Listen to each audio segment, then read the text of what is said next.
are very, very, how do you say, they're overpowered in the bass area. If you make just a couple of dBs too much with bass,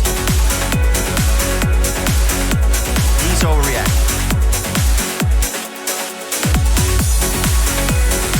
So from that point of view, it sounds really good, this.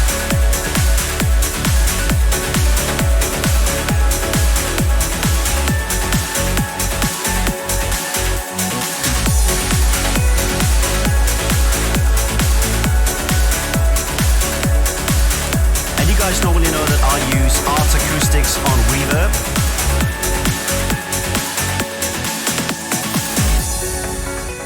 In this case, we used the RB7000 to basically help Lasse create a really ghost-like and haunted feeling around the vocal work. You can feel the time in the moment of touch. Listen, RB7000, it does both reverb and delay. It's fucking epic. Привет!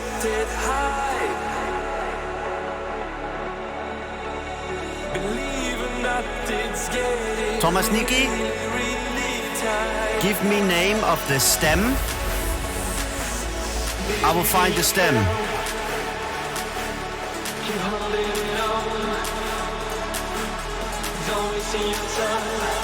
Let me just bring some Kokyo.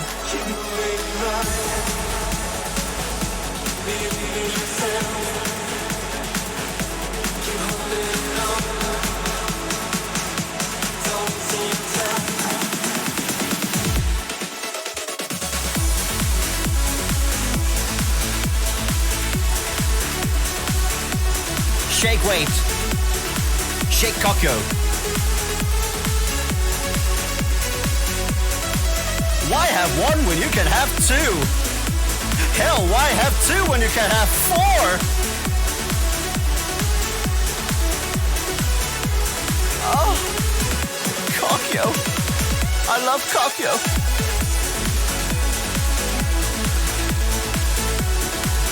Can't help it.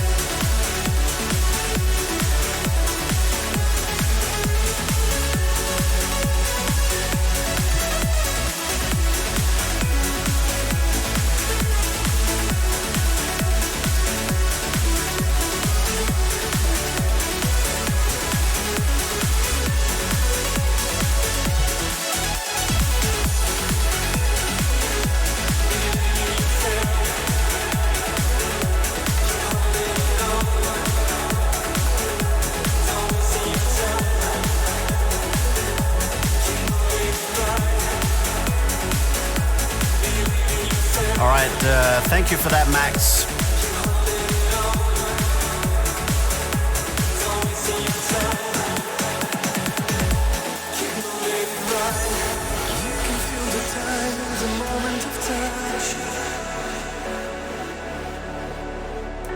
It is running out and you can hold it that much. The time is pressing up that high.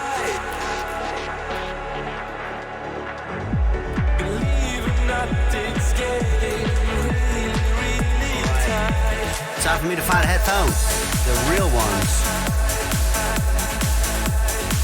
My apartment is a little bit of a mess right now because I am doing some moving stuff. Where the hell is my headphones?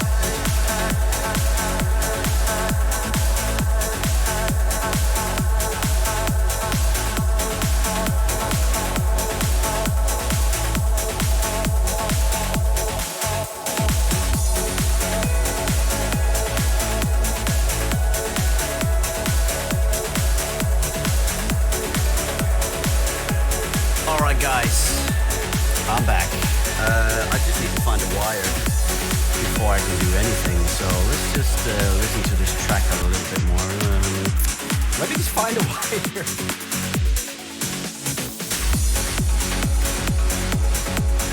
Yeah, I've basically lost the light, so I can't see half of what I could see before. But at least now I can say that I can see my floor a little bit more because we've gotten rid of so many boxes of moving stuff. And this track is a new remix for, let's see, Lasse, name the title. It's your track, your remix. Wires always do this.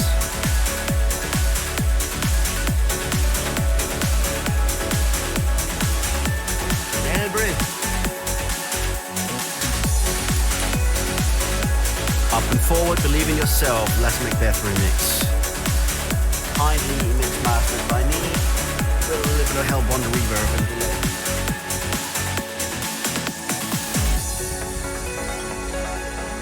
And for those of you that didn't hear it before now, if you're just tuning in just now, it's the RV7000 recent delay and reverb machine that is used on this.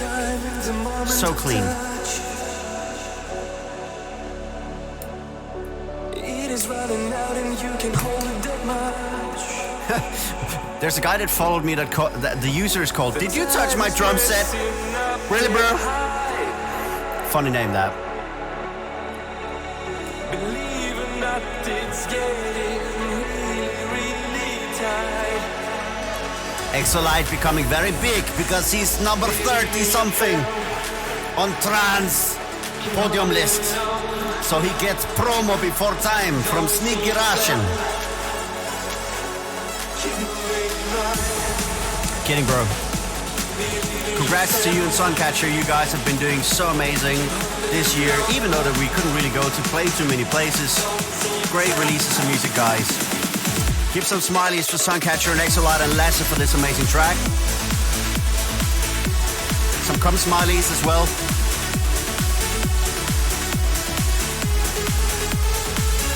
Here's to a lot better 2021 with chocolate milk, Kokyo, filled with Kokyo.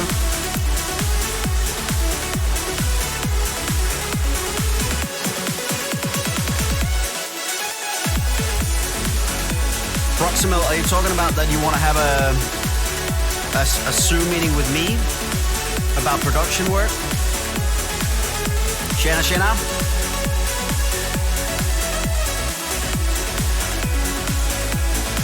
So, Ender, did you change the kick drum yet so I can have it? Proximal, gonna write you my email and we can talk about it.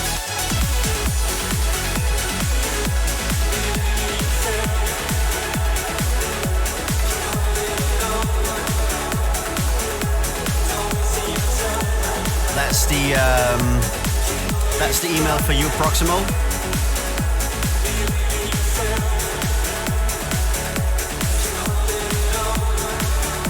You have to email me first and we talk about what we can do.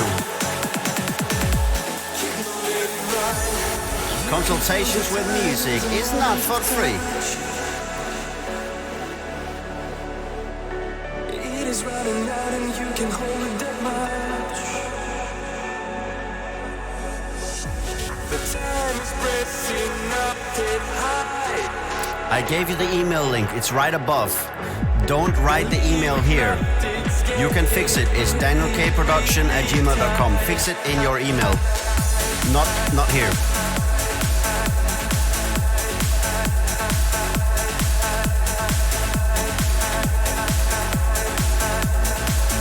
It's a little bit too dark.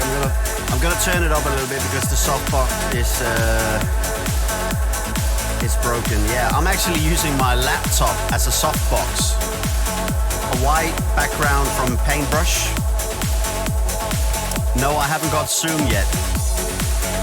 But you can still email me and then we talk about what we are gonna do. I don't just do Zoom calls without, prior arrangement. If it's production help, it's not for free. It has to be something that we do by appointment.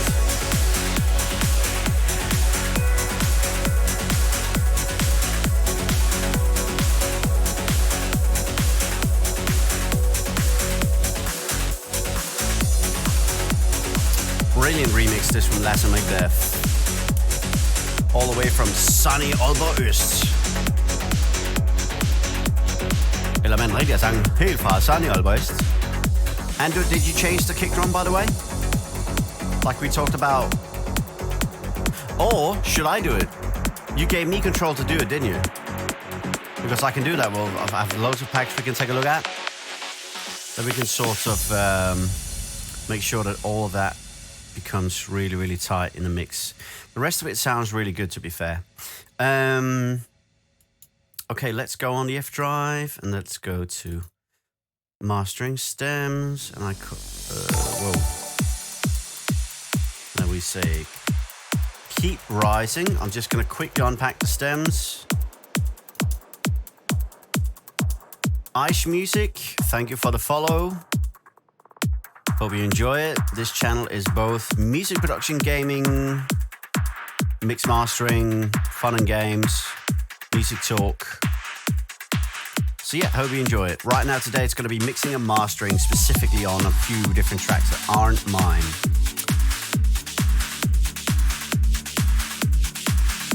Unpacking the stems, I think there are 11. This mix downs are usually okay for that.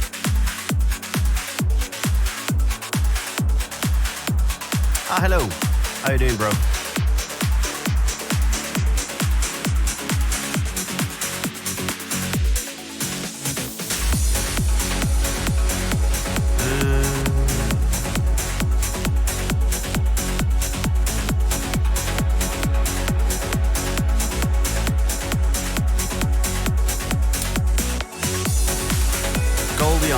What up, man?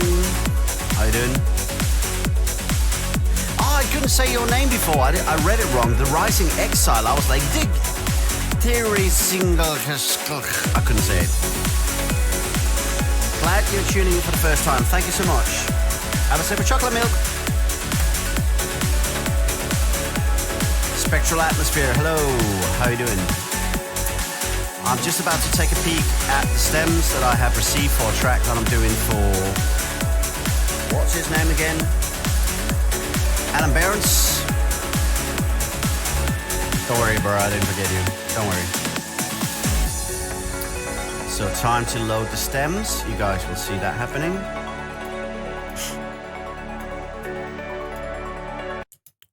Whoops. I closed the wrong window. Sorry about that. Doesn't matter. We have to work on this track anyways. So, and then I'll be finally finishing Thomas Nicky's track, Steam Dreams. So that's going to be nice. This seems to be 140.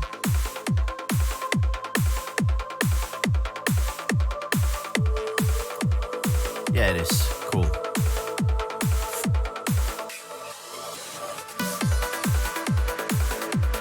Let's assign all the different tracks to their individual channel. Kick is mixed to -9, -6, which is fine. It's a little bit low. So what I could do is just raise the volume. I usually just do that with this one.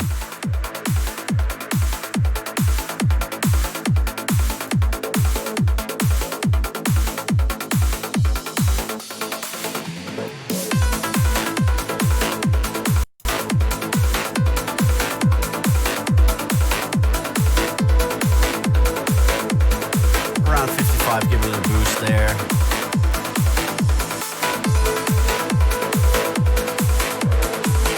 Get a little bit of a tail on the kick.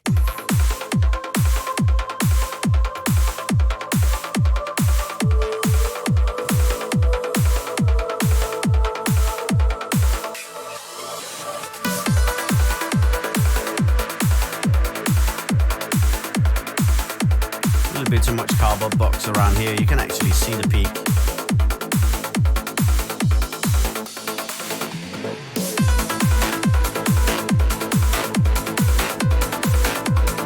Also hear it.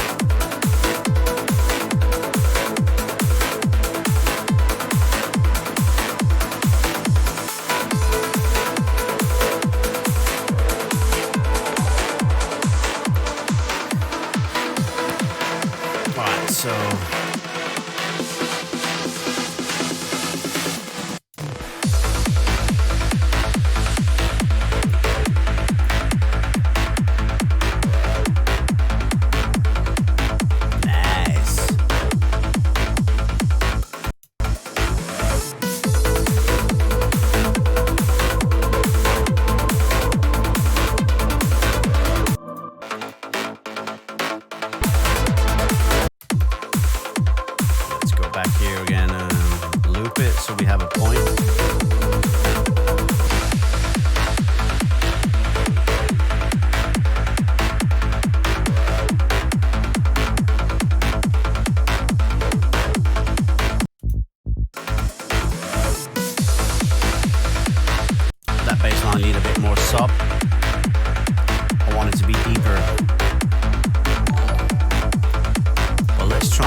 with the help of the Saturn.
Baseline, den er lidt forsinket, er den ikke? Det lyder som om bunden kommer sådan lidt for sent. Hvis jeg lige rykker den nogle millisekunder, tror du så ikke, den passer?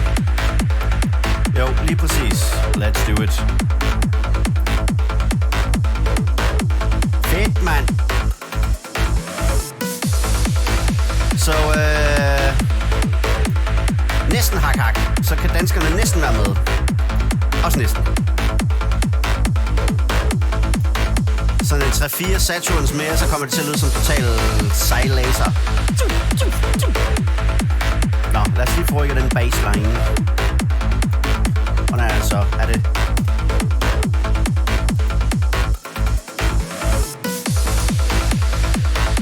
Ja, det lyder allerede meget bedre. 4 millisekunder frem. Eller tilbage, hvordan man nu vælger at se på det.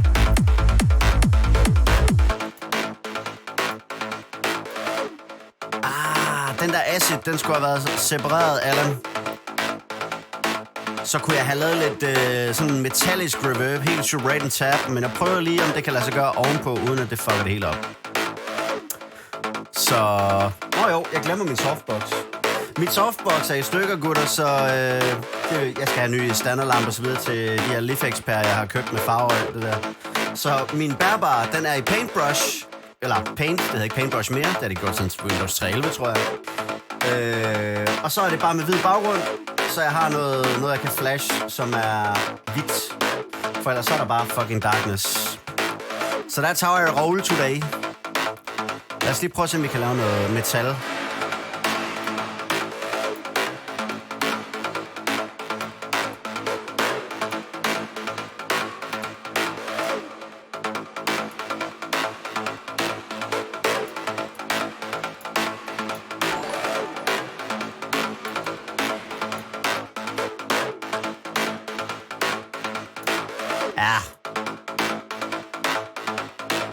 Fordi jeg synes, det er en den der acid, den slutter for hurtigt. Her får du lige lidt rum på den.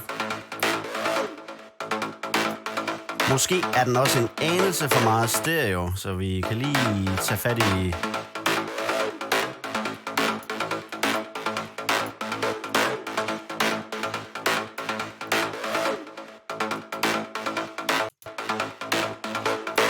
Så er der en frekvens.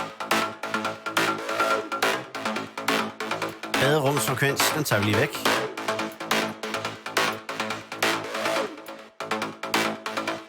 Ja da.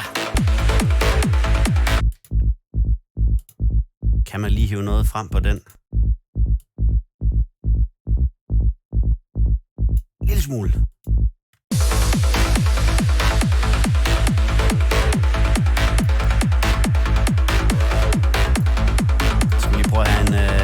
Saturn. Det er for meget. Det er dobbelt laser. Ej, det er for meget. Der er et eller andet over det, så er der også noget, der ikke lige er rundt til med en frisk ind. Initialize. Nå, det gør den ikke, kan jeg se.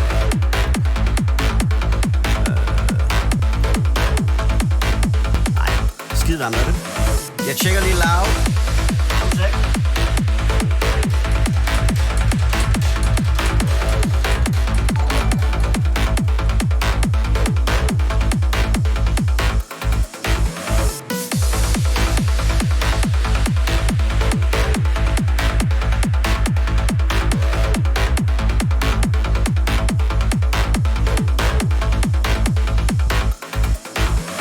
Note to budding producers, always do the sofa test. Altid lave sofa-testen. Det skulle, du skal have den fra hele rummet. Jeg kan ikke bare sidde og sige, fed basse, så sidder jeg lidt herinde. Det duer der ikke. Jeg tjekker lige.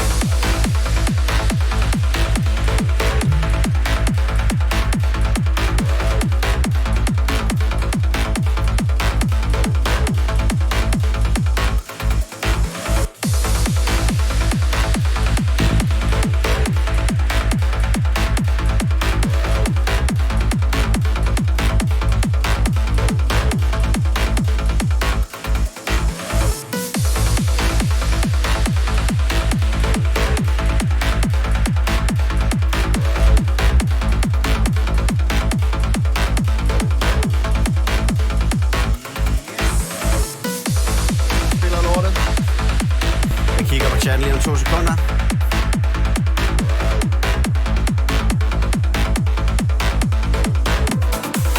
Godt nok.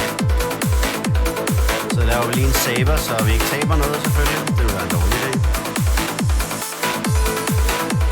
Så går vi lige tilbage til mastering steps. Så vi keep rising. Så er navnet på den.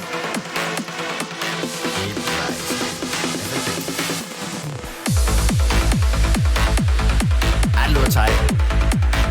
Efter jeg lige fik removet den frekvens der, da vi tracket kører, så kan vi høre, hvordan det spiller med alt det andet.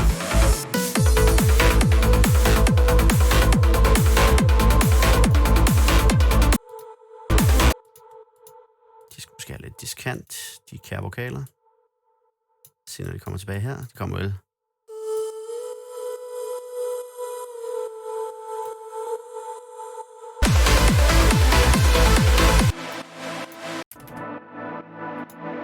Ja, der kom lidt der.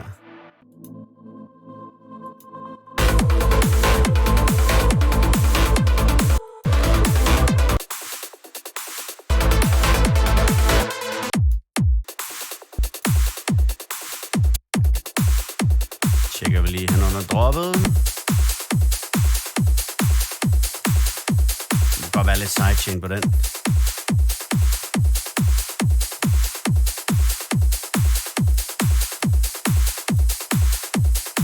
Bare lige tingene en lille smule op. Og en lille smule diskant. Så er det super crisp, og så fjerner jeg lidt af det her.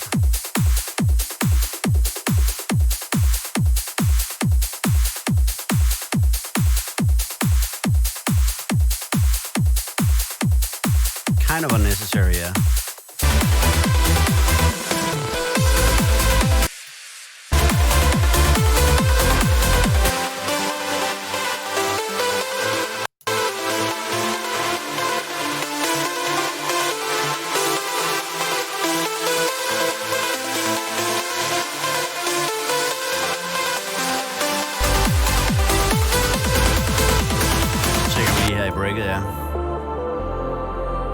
Det Alan Berns faktisk er rigtig god til, det er hans breakdowns. De er altid super fucking lækre.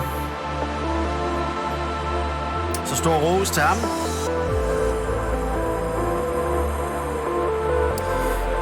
Andy Tate, I'll make sure I talk to Noah about it tomorrow. Ja, jeg gjorde, hvad jeg kunne for dem det, Alan. That's it.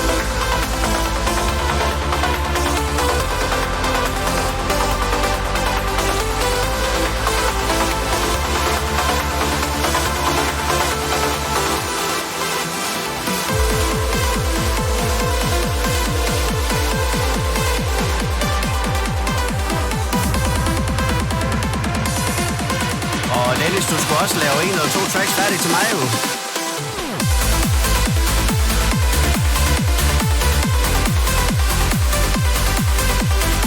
Jeg skal noget mere stereo på den lead der.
resultat af Linnea Schøtzows vokaler på Radio XP, fordi hun har en tendens til at blive meget skinger.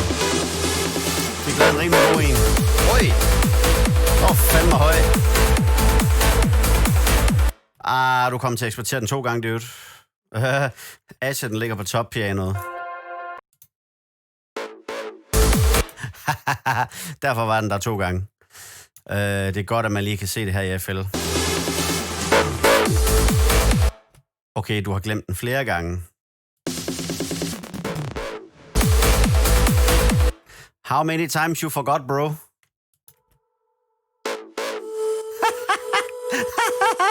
Dude, you exported the bow bow on the vocal ad-libs, on the snare and fills, on the effects even it looks like, and also on the break drums.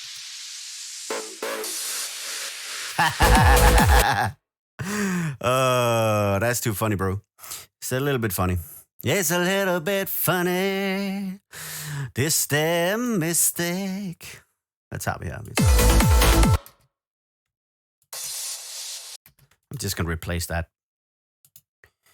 Simple fix.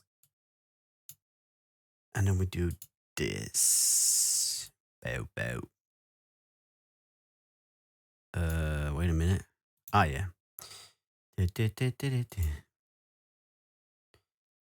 So what we do is basically... what am I doing?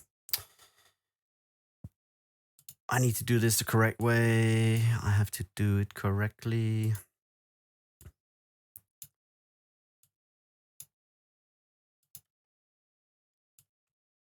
Right there. And then we copy that. So that should be... We still have to remove it from a couple of places. But...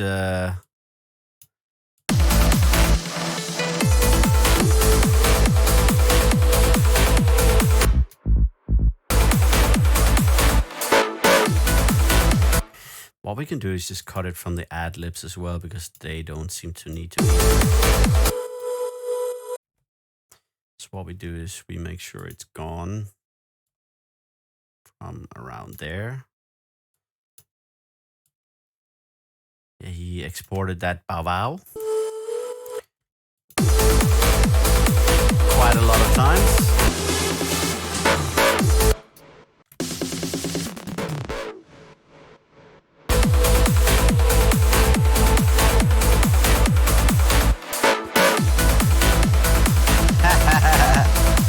Let's see if I can get it to work. Let's find out. Okay, Dennis, giver dig den om 5 minutter. Bow, bow.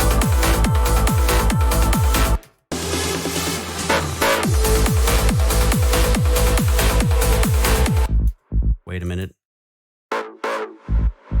Oh God, bro. Also on a sub-bass stem. Bruh.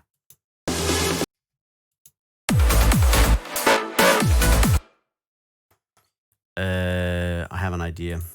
I know for a fact that we can just fade up the snare drum and then it's gonna be gone from there because it's only bow bow and then the snare comes. So what about is it on the leads too?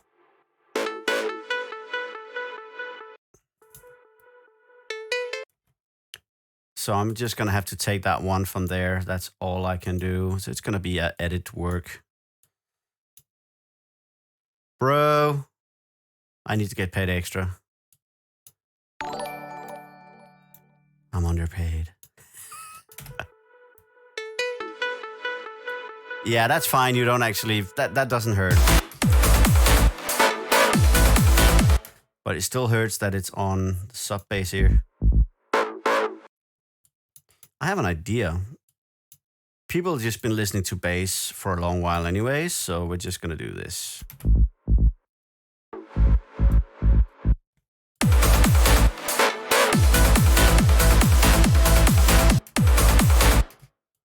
Oh shit.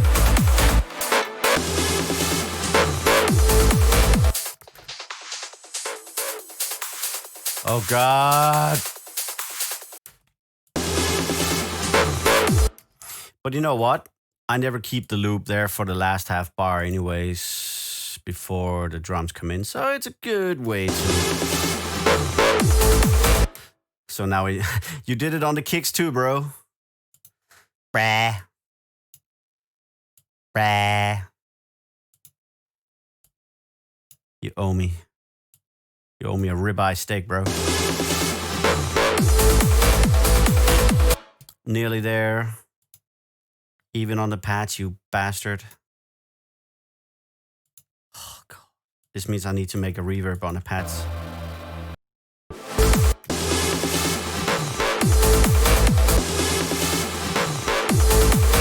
Hey, actually not. Because there's so much reverb from the lead. That's lucky.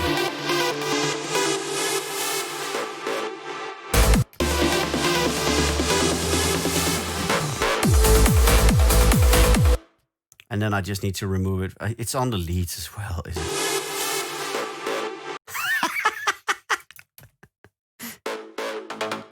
You forgot it on all the stems, bro. You forgot to remove it from all the stems.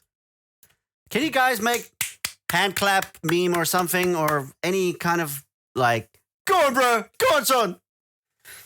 Do that to him, please, on the chat.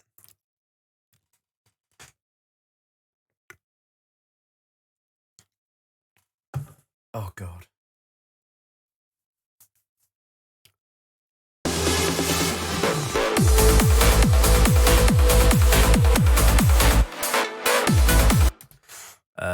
Okay, so there's still something. Is it on the leads here still? I don't think so. No, because I fixed that. Ah, yeah, it's on the mid stems. You can actually see it.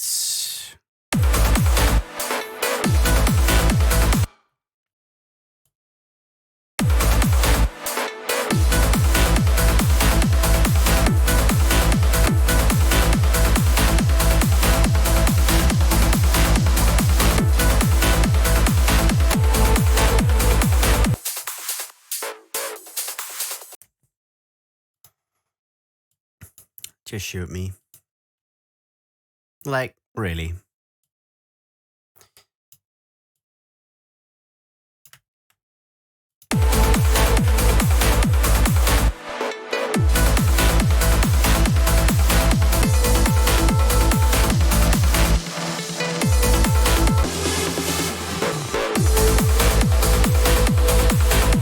That's okay.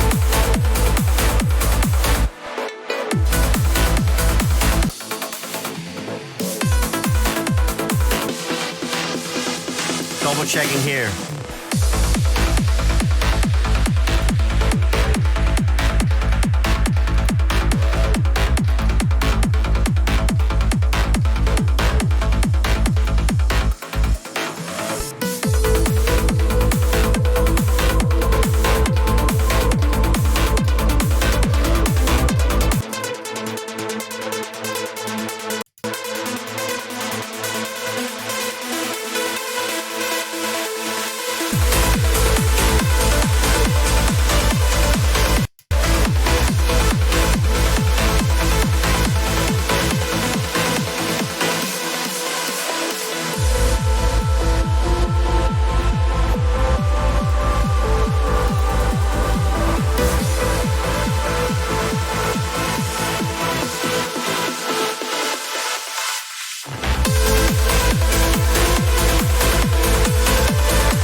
Okay, if you're still there, Dennis, I will stop this and we can just quickly take a listen to the track.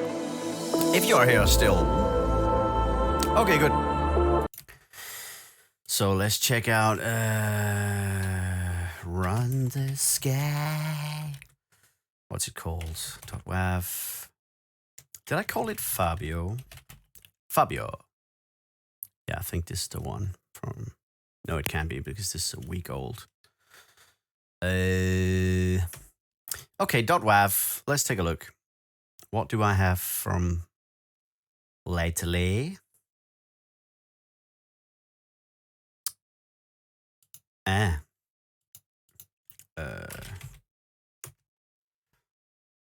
I don't even have it on my PC, so I download it. Because I did this mastering on my laptop with accompanying sound card following with me. So that download is going to take 30 seconds, it says. So hang on, we'll be right there. 15 seconds. Meanwhile, I'm checking this.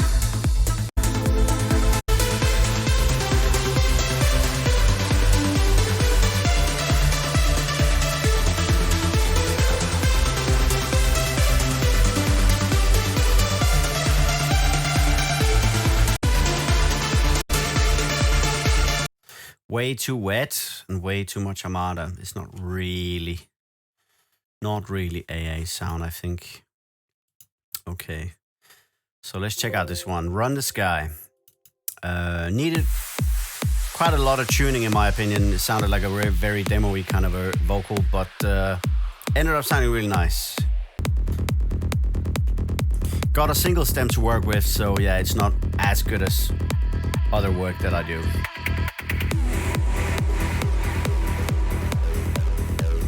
When you have a single stem, you basically have what you have, and then you can't really do too much about it. I did have the vocals though, so I had the instrumental plus the vocals.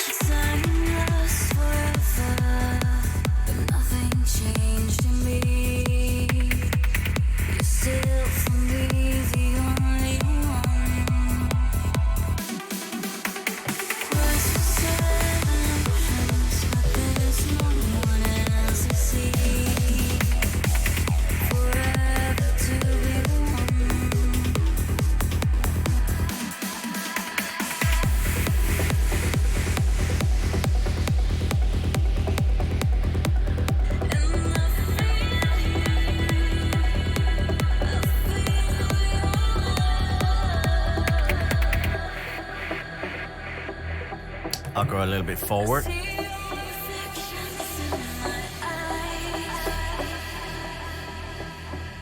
I didn't tune that bit, but I did with the verse that you heard and then a drop.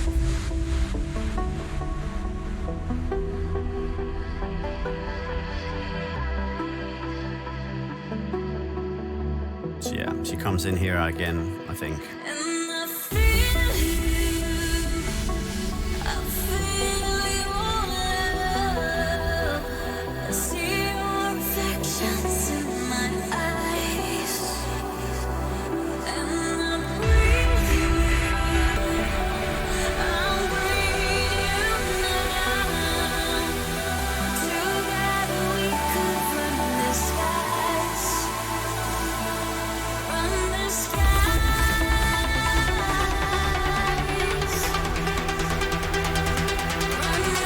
Beer, yeah, I'll talk about that after. So I think she ended up sounding really cool on here.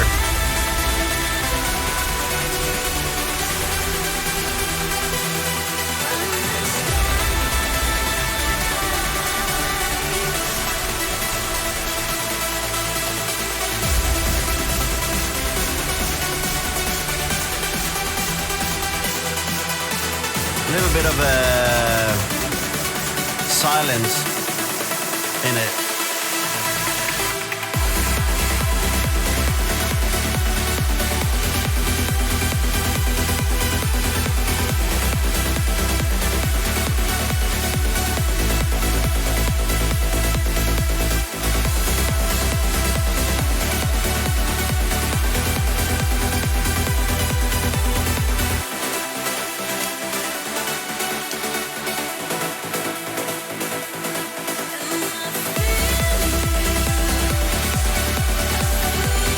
So yeah, that's the new Fabio XB and Linnea Schusso coming out very soon. Run the Sky. I did the mixing mastering on the original, and then I did single stem mastering here on the remix. Let me just check what mix that was. That was the Alessandra Roncone mix, yeah. The girl from Italy, I think. Sounded really cool in the end, but did need a lot of work in terms of like trying to mix her a little bit better. I don't think that Alessandra is probably correct pronunciation, was maybe not so used to working with vocals just yet. So still needs to learn how to mix the vocals a little bit better. But we ended up really, yeah, I think we had a good result out of it. So back on track.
They could stand out a bit more.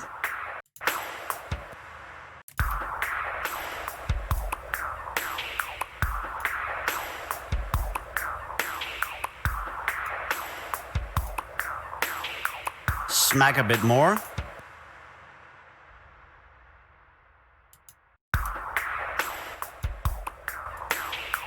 Less dull.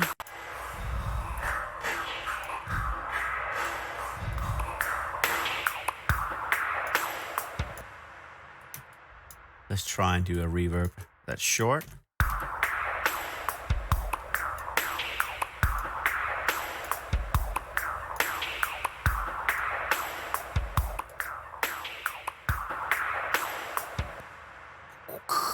You hear it a bit more. I want to hear that snare.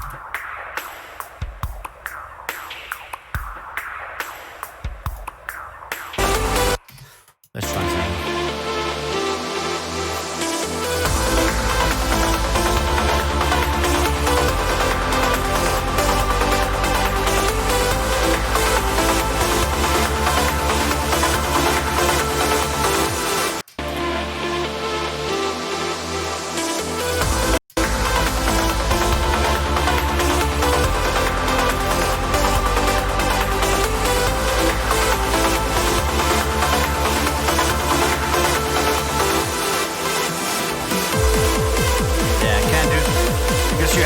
Stuff there, I can't do too much to it actually.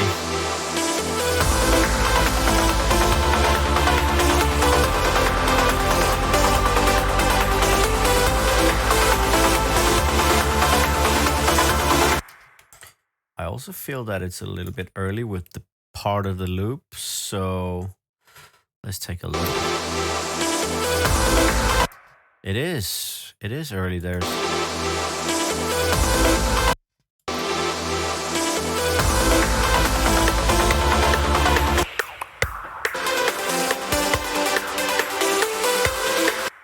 There's something else that's clicking before time. What is that?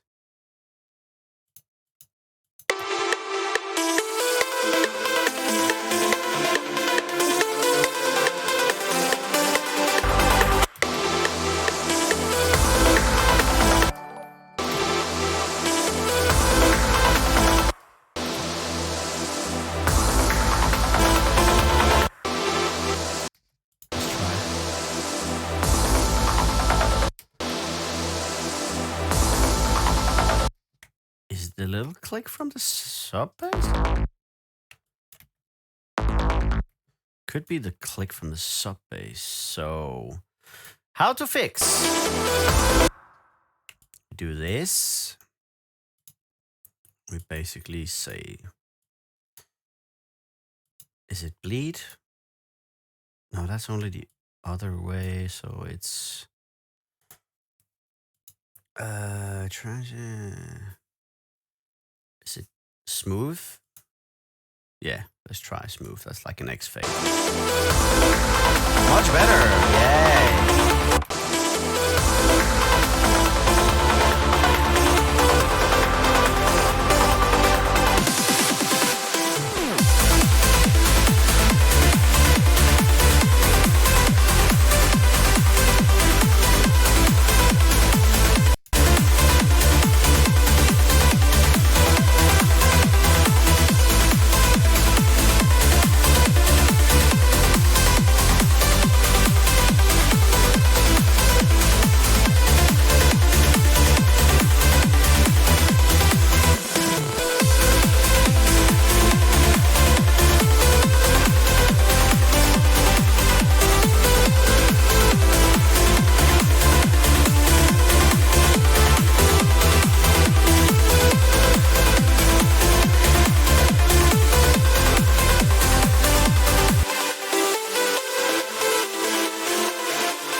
Tak for follow. Er det noget Transaløj? Er det noget... Et eller andet? Jeg ved faktisk, hvad det er. Nej, er det Airlines? Nej, det er det ikke. Forhåbentlig ikke. Fordi lort. Snake, thank you for the follow. Believe in Steven, thank you for the follow. Og selvfølgelig det Jokke, mange tak for før. Og Unit X2. Chris Ferris, thank you for the follow. Bente Urtkras. Hvis du er der, elsker, mange tak. Og Transalot, thank you very much as well. Next track we're going to be taking a look at is Thomas Nicky's track.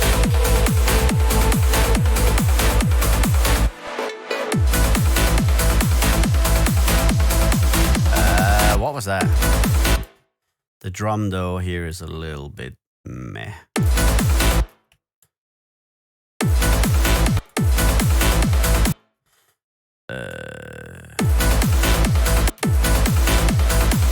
Yeah, that's better.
Just a little note, Alan. It sounds like the track is clipping a little bit, but it's also because your lead do have some distortion elements on it.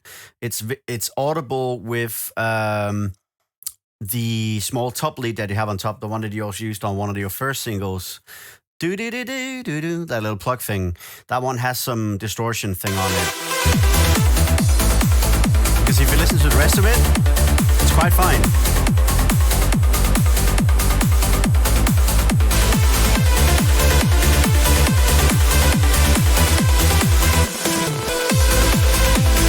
Down the lead a half a dB or something, just to be sure.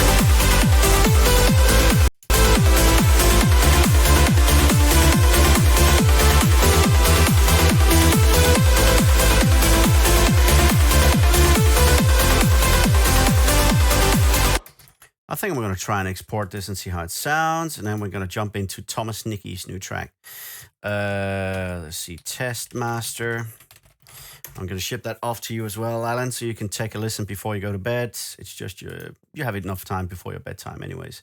By the way, Dennis, hvis du stadig har held og lykke med din samtale selvfølgelig.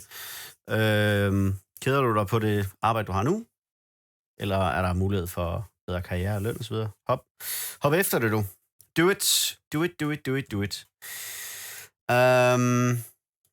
And yeah, we also have to take a listen to the finished master of the new Sunlight State track that I did a mix mastering for, called Vacation. And we all need a fucking vacation, so it's fitting. So fucking fitting for 2020 anyways.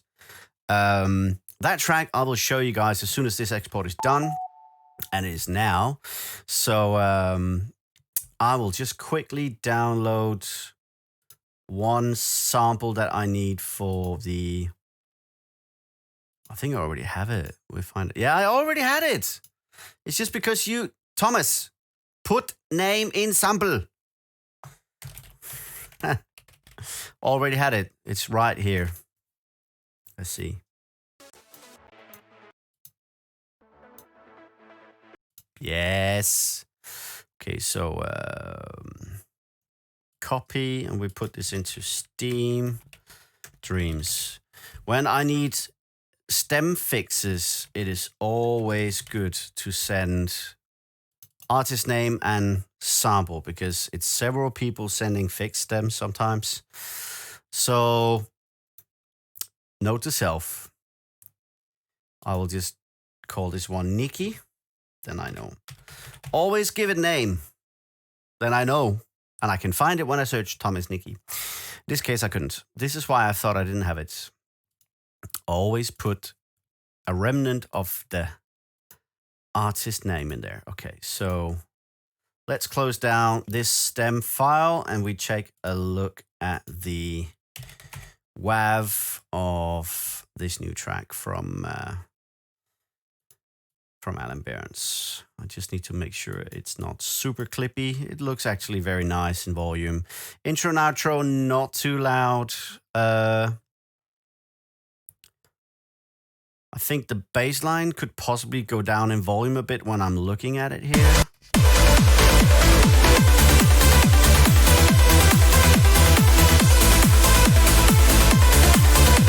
Actually, yeah, I need to re-export it. It's so visible, and it's also going to affect the audio a little bit.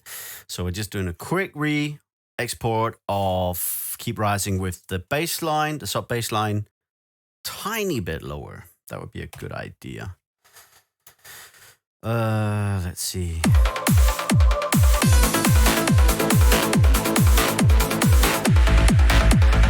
Yeah, it's audible here.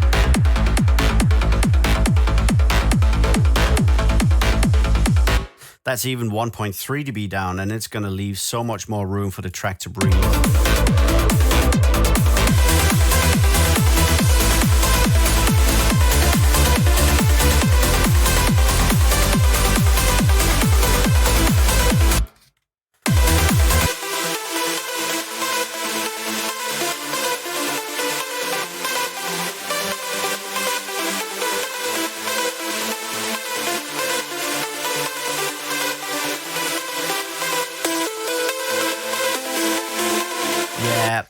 Got distortion on it.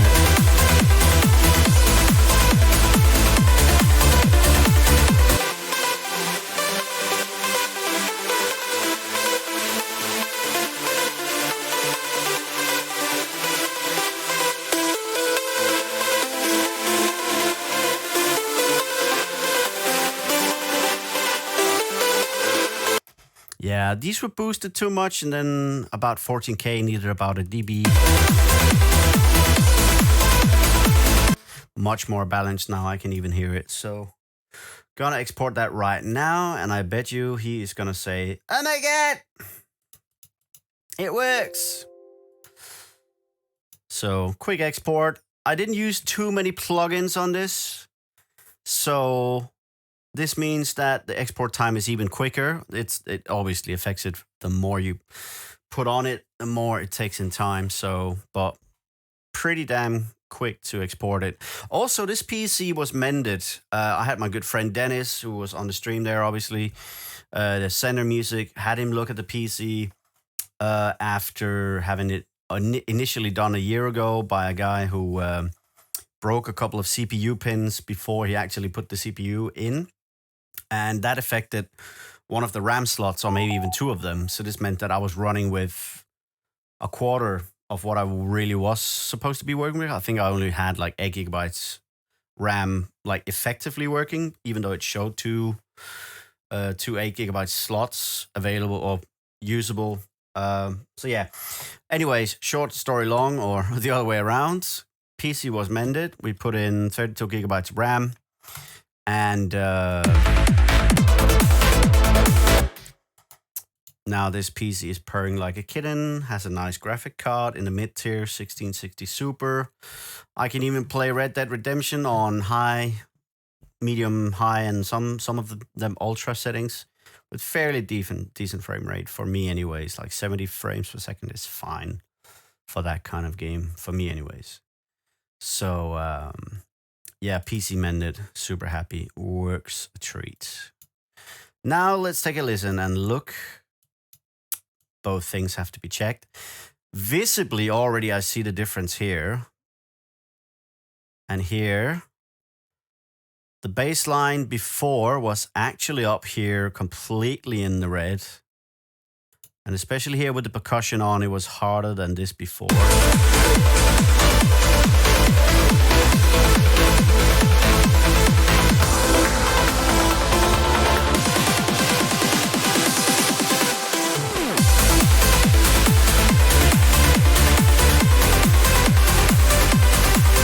Yeah, looks fine. That's the master that the radio shows are going to get. It's a little bit louder than what I would do for Spotify and shops. And also that one is going to be with RMS setting on the limiting. It's not going to be the Pro L for that one. With about dB.5 or 2 dB lower than this one is. For the shops, Spotify and all those.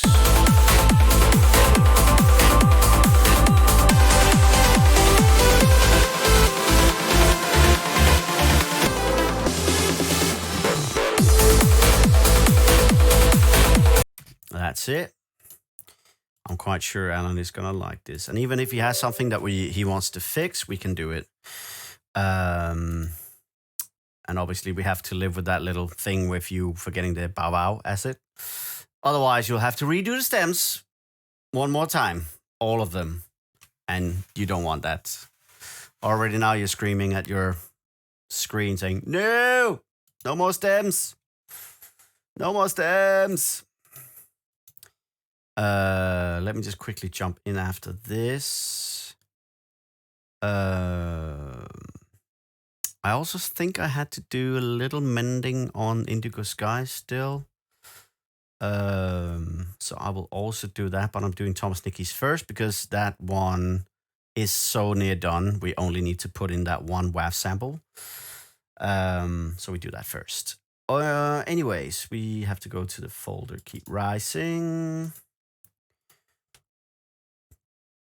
All I will do now is cut away the intro start.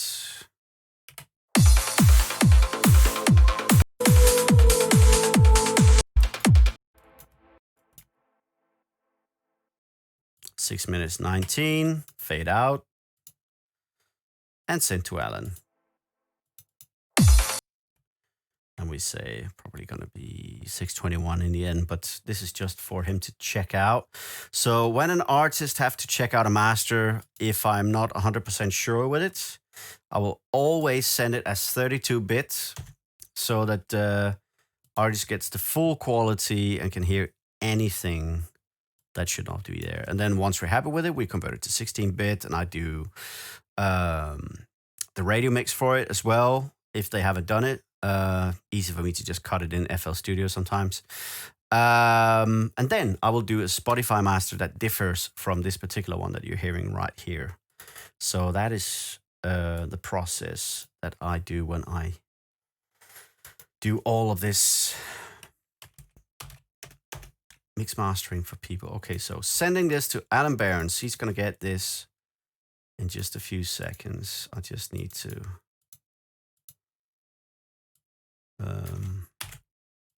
get the 6-digit code for WeTransfer.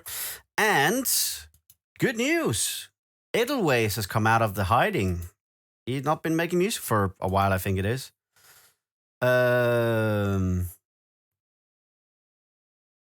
Okay, and I asked him to mend a couple of things on a track.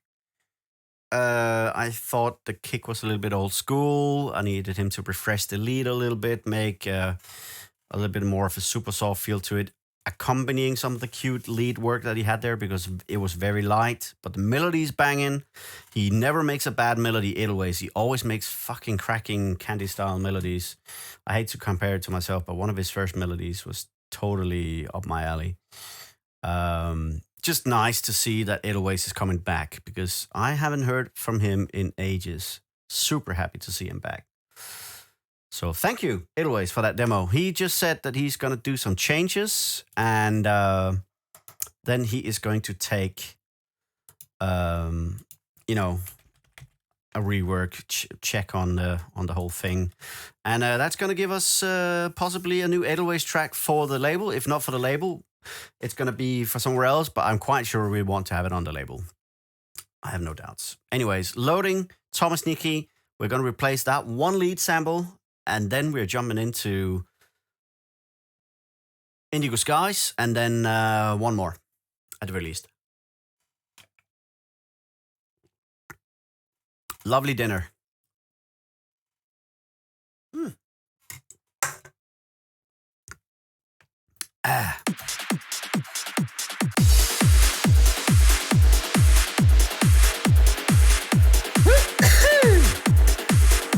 Don't worry, it's not COVID.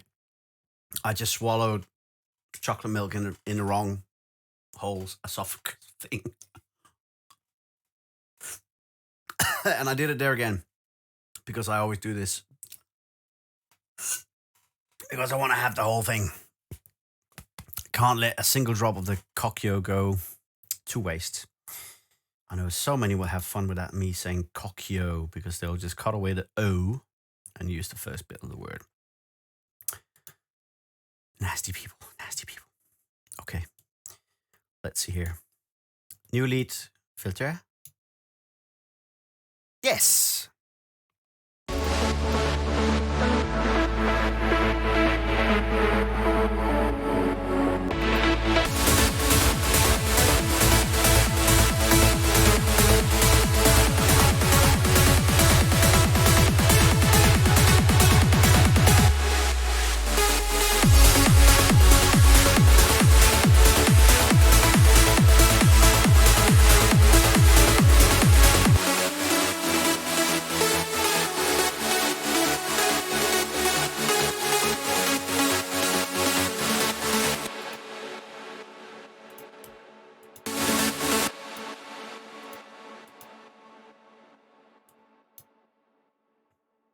Double checking the reverb EQ settings. Needs a little bit of a low cut.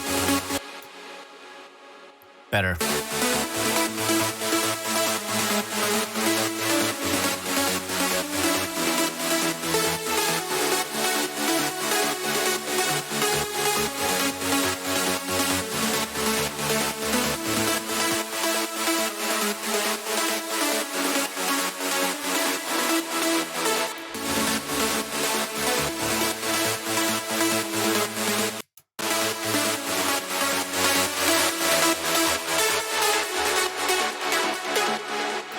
It looked a little bit lower in volume than what it was before, so...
Yeah.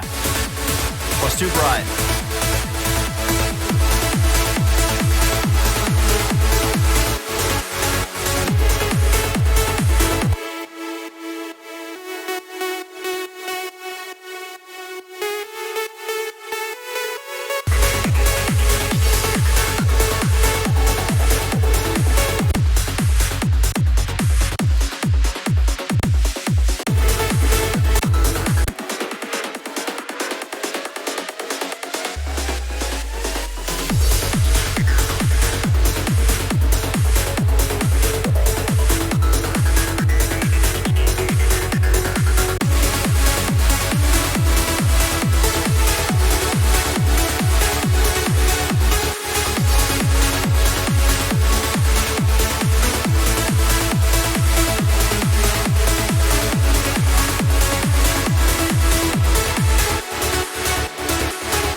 So sometimes it's actually a good thing to get a fresh perspective on a track.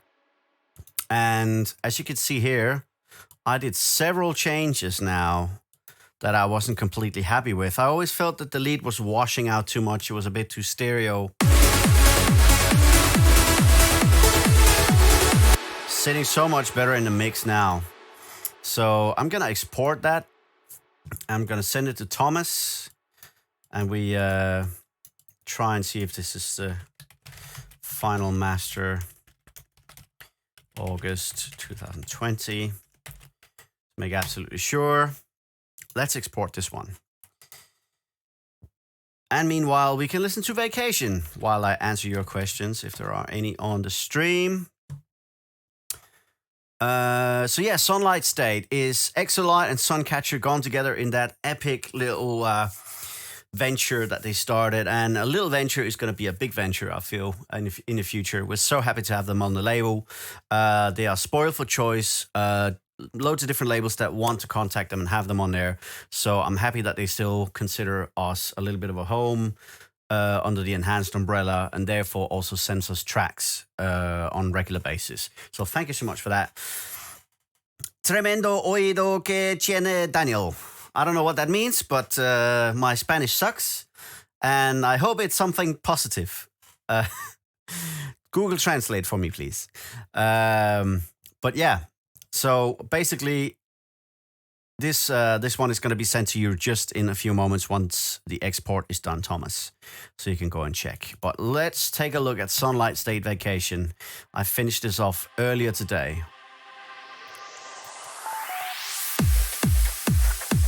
Changed the sound of the kick a little bit. I had too much punch around 120 hertz, which is where you get that little bit of a headache kind of frequencies on the kick. And yeah, took care of that. And this means that I am pretty happy with the result now. Bassline is banging as well.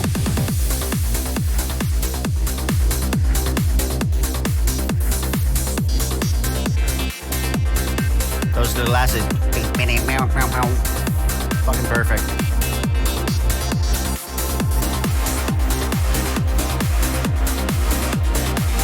Yes, sir.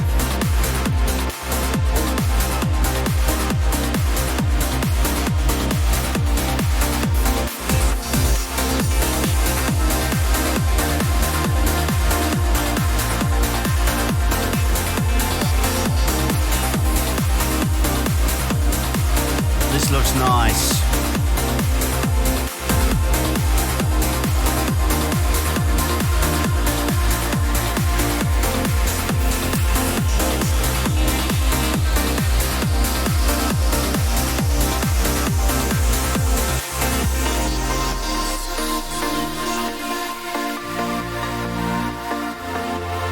Strings, gotta love them.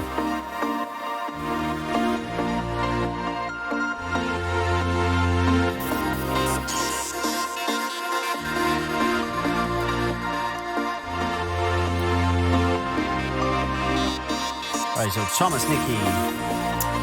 Let me go and send that to Thomas so he can take a listen.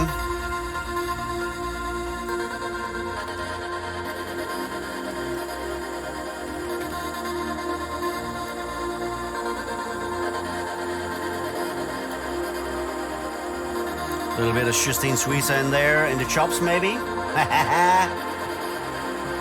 But in my mind I whisper every single word you say. Okay, voice cracking, no good. Not today. I'll sing on another day where it's a bit more warmed up.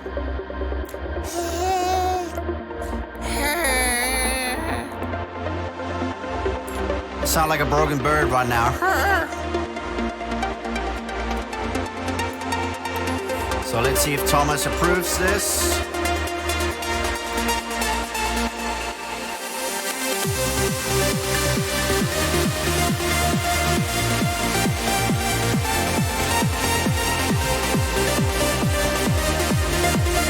Proud to have this on the label, Always Alive.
Yeah, that's the Heart Master. It's just on the brink of being a little bit peaky, a little bit clippy, but for the DJs, it's more than fine. They want it as loud as possible anyways. And actually a little bit of peak like that rather than hearing like a direct saturation where you can hear it's like the compressor working on it is sometimes even better. And for some styles, it's fine. I actually do feel that it's fine for this one. But I will make an actual Spotify master in RMS setting as well, instead of just typical peak mode that I'm basically doing here. Just give a different result. Oh, you just heard it. Alan Burns, you approved the master? Okay, I will be making sure to have those ready for the morning. I won't do it now because that's just going to delay or basically stall the stream. So I'm going to do that. So I delivered it tonight. They will have it in the morning at around, office hours, 10 o'clock-ish. So if you love the master, I'll do the Spotify one and the radio master as well. So seems to work. I once again make a good the master. I like.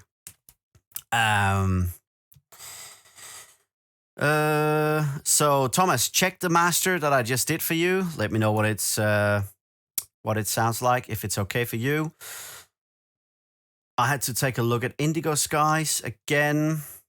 Before I do, I'll quickly check Regenerate.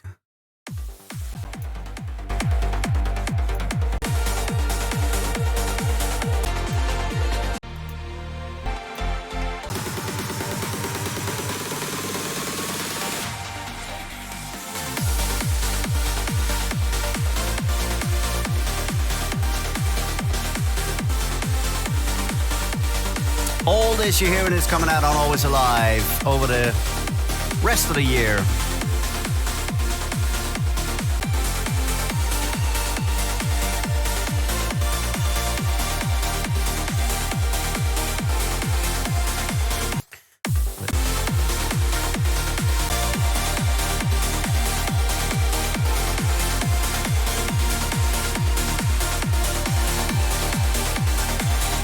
different masters. The one you heard first was the one that's nicer for the ears, for Spotify, etc.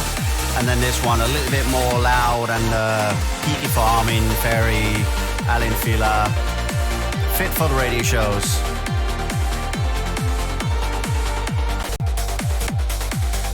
Yeah, sounds good. Still happy with that master. I like actually just coming back a couple of times and taking a listen to it just to see how things are. You get a fresh perspective on the master when you haven't heard it for a few days. And that's basically what happened there.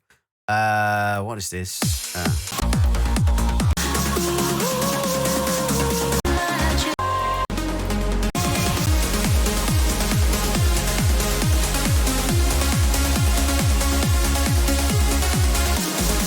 Whatever it is limited to fuck. That's all I can say. Damn. Let's see here. Indigo Skies. I have to go and check again. Lost in Love. New remix.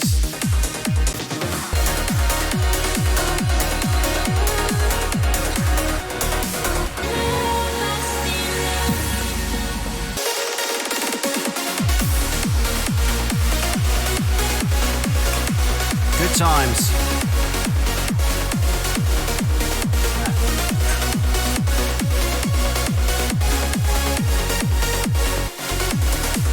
So yeah, that one I will be getting the stems for in a couple of days, and this means I can work on that to a finish. And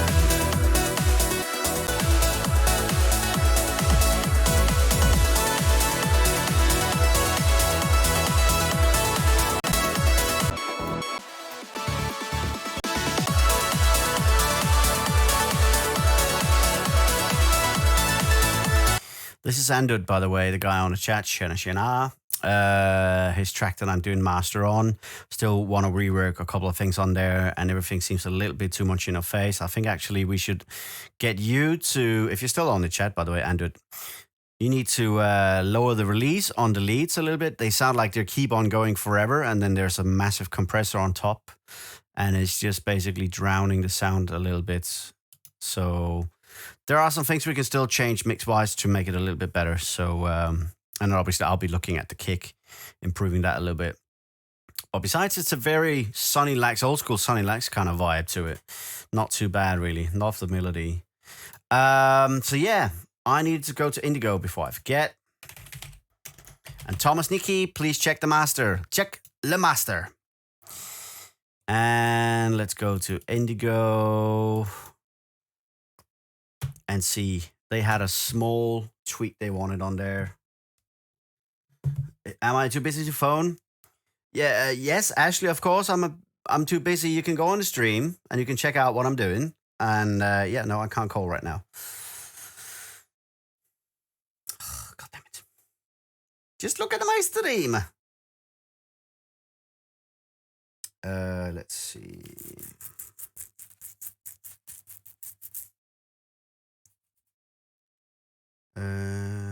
Adam had their mid-A range, the high and S range, and now the budget lower in the T range, which is falling into. Probably yes. Discussions. What does it say? Yeah. Perfect.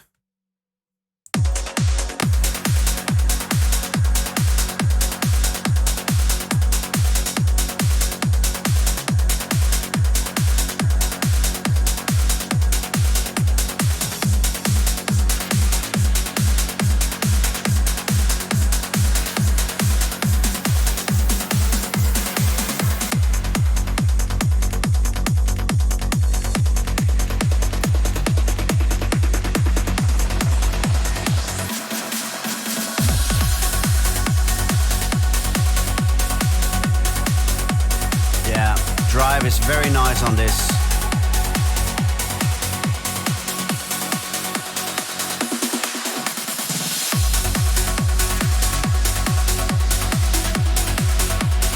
Quite possibly a little bit too much low end. I'm just gonna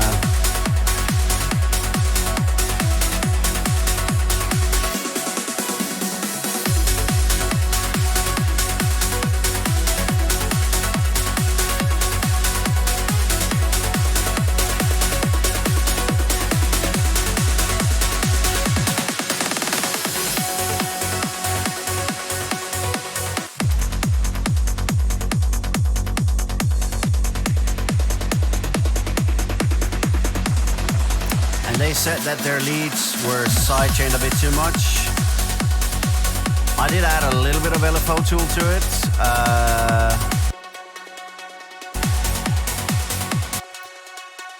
Not to that one though.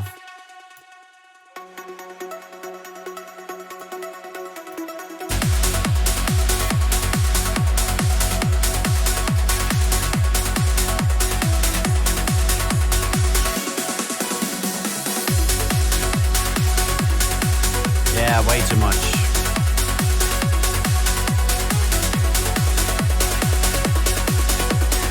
Just needed a little bit. Let's check it out.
I don't hear it. They say that the first two kick drums are actually seem lower when it kicks in. It doesn't. There's no compressor that has that higher release. I don't hear it.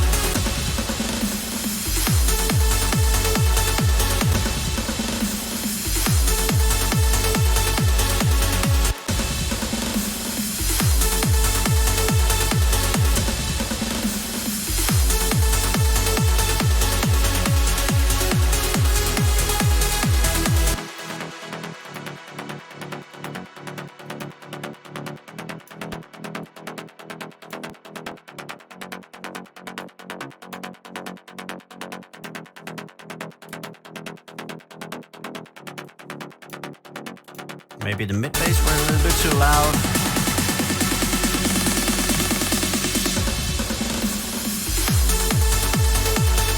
Might help a bit.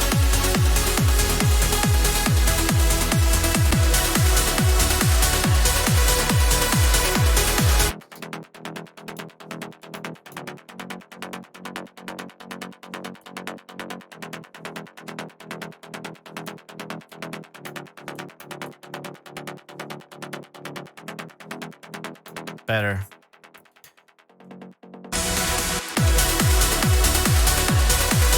It's messing up the mix.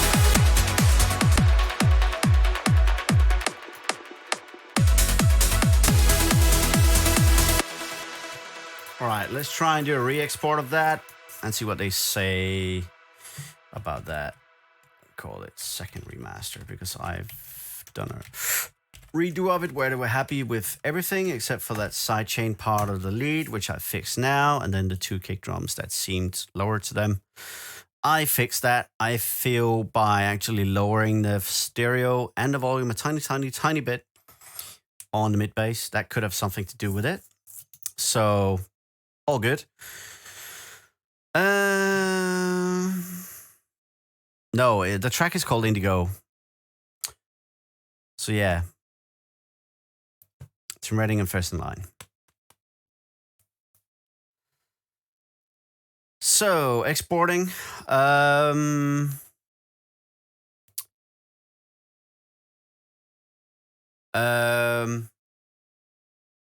So, what exactly, Meneer Beer 333? What did you want to know about? What did you want to know about it? What am I doing? What am I doing with it? You say seems to use the curves that seem very steep at the beginning on leads or bass lines, or what do you mean?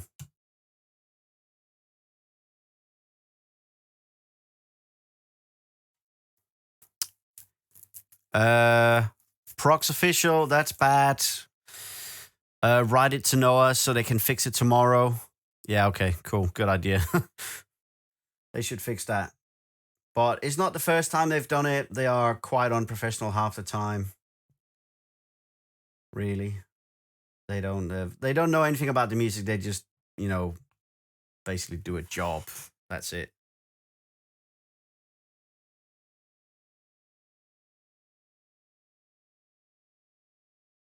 Just a sec.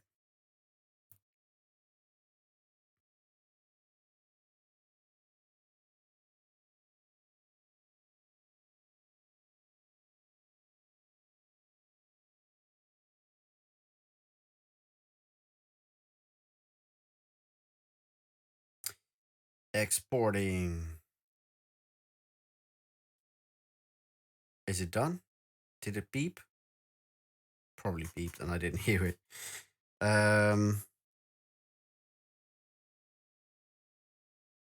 Just a sec.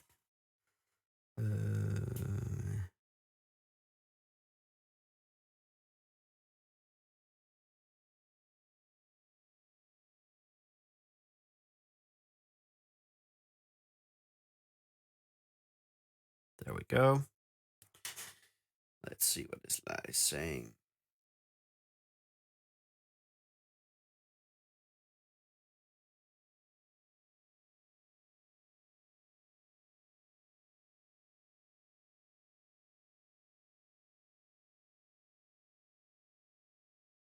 There we go. So, Thomas Nicky wrote me in Spanish, and I will go on Google Translator to actually find out what he's saying.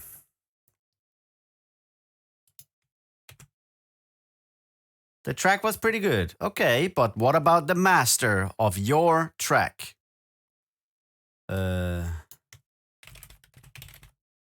Jesus Christ.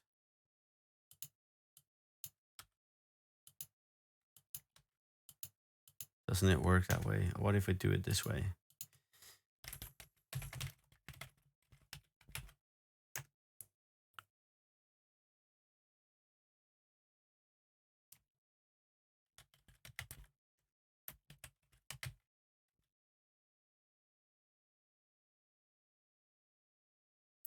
I'll try to say this in English or in Spanish. I'm saying, how about your track Steam Dream? And Google Translator says, ¿Qué tal tu sueno de pista de vapor? I don't know if I'm correct or not. Google Traductor is usually wrong. Traductor.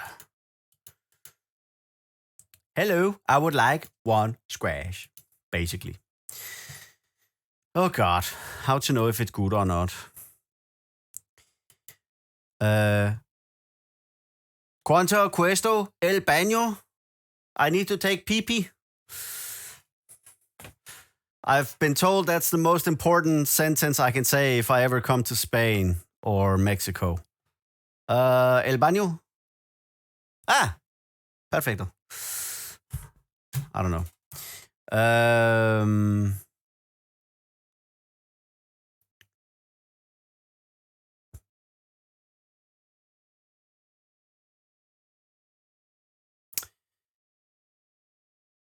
yeah, I should stop.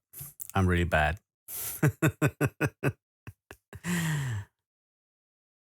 Okay, let me translate that last bit that he's just saying there. Then I promise I will stop. We'll find out what he means.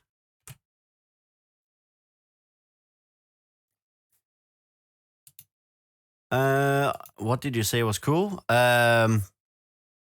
Like if you find that the mastering of the track is fine. Okay, cool. Okay, I'm the main. I'm the main. Maybe Far Cry. Yeah, we do. We kind of do, and I need a little bit of a relaxer, anyways, and my ears do too. So yeah, definitely. Let's take a look at it. We also need to go back to Dying Light in the whole landscape version there. We're only like halfway through with that. To be fair, good. And yeah, basically what I'm doing is on leads, when we talked about the whole, that I do that little, I'll show you. When I'm doing this, there's a good reason for that. When you have a lead and you want to have that clarity of it, and you don't want it to be wow, wow, wow, wow, obviously, it only becomes wow, wow if you do this. That becomes wow, wow. This becomes da, da. That's the basic way of me to try and explain it. It's just so you get the attack of the lead or the bass line or whatever you're side chaining. And this is the lazy man's way of doing it. For what you really should do is have a normal one here, just basically going all the way over there instead of the high peak there. And then you should do an extra lead stem that's basically only playing a short attack and not a full string lead or whatever, like with a full release and decay and all that. So you should do it in layers. And then on that one, you could have a very short just to play the same MIDI. And then all you would get from that MIDI would be, and then the rest of the leads with the full release and decay, you play that with this one. So this is the way you can control having a really nice crisp highs without them being super, super imposed so that they become annoying. All right, so let's load the latest WAV export, second remaster, and let's see how it plays in here.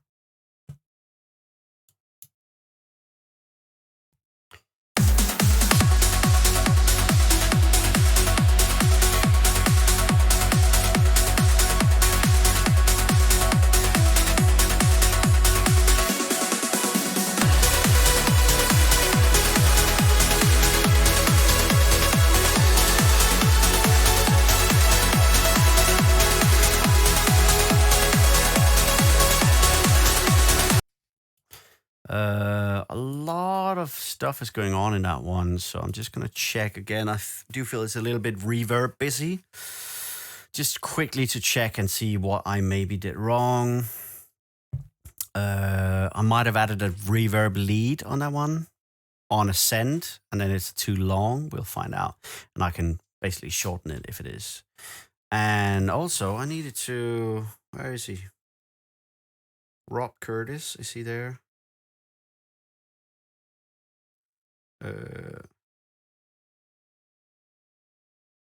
He needed a last fix for Pandora, and I can do that one.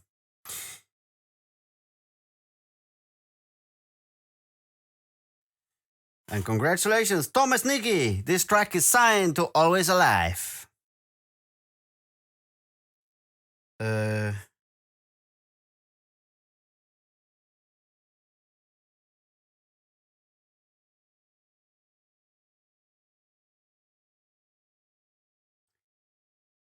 How do you say that? Congratulations. I don't know. Um,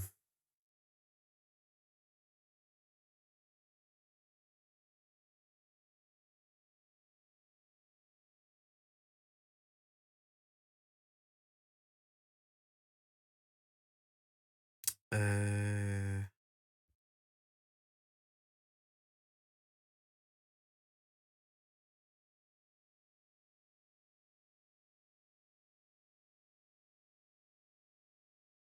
yeah, just basically replied.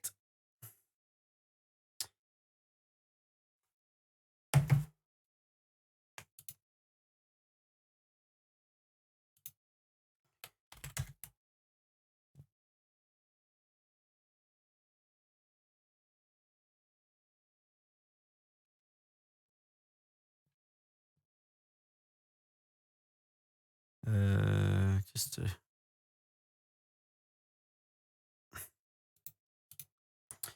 just a quick check here before I'm doing anything more. Give me a sec.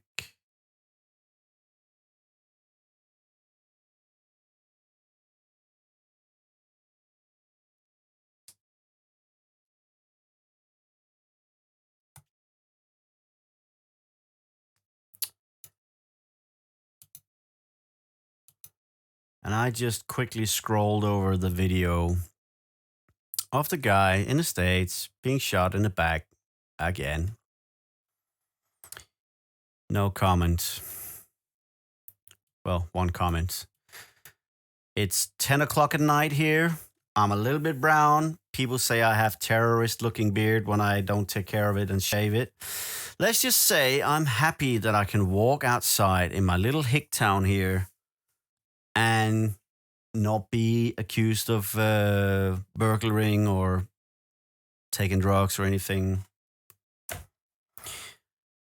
God, why do people have to get shot on open street like that? No politicals, not talking presidents or anything like that. It's just people don't need to get shot in the back. That's fucking pure and simple. The most basic thing. You should be able to walk around.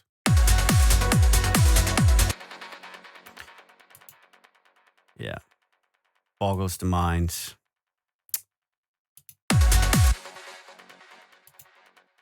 Okay, this actually isn't that loud, the reverb.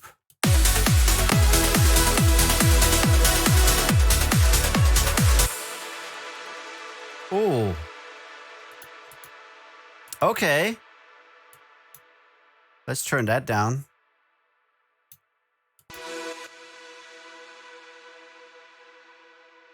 Yes.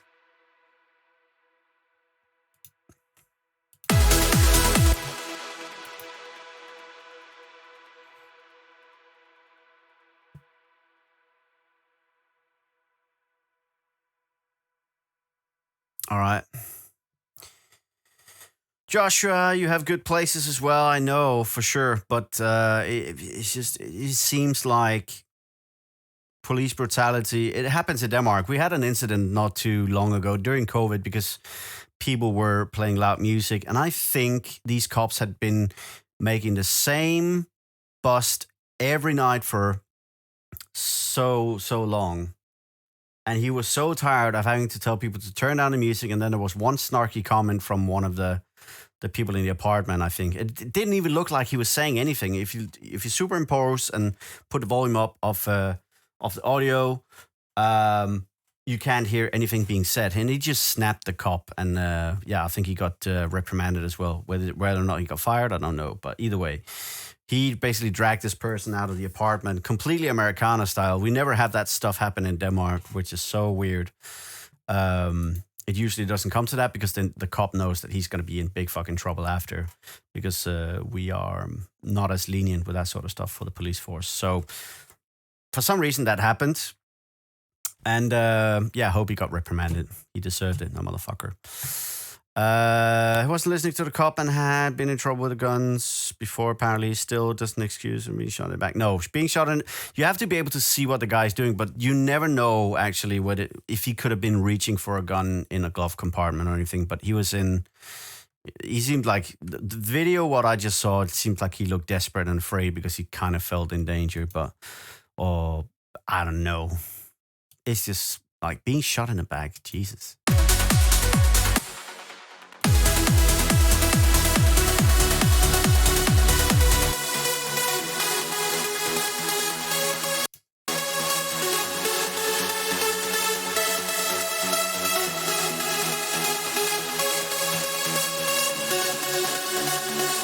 There are some serious peaks in this one.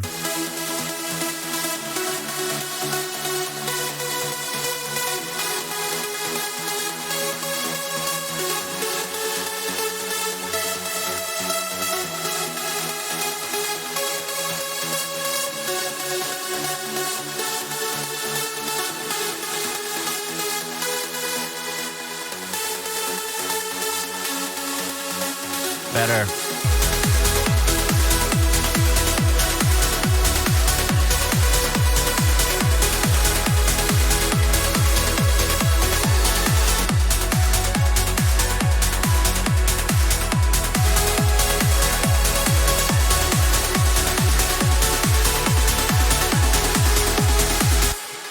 Cool. Gonna export that and send back to Tim and First in Line. I say Indigo Skies.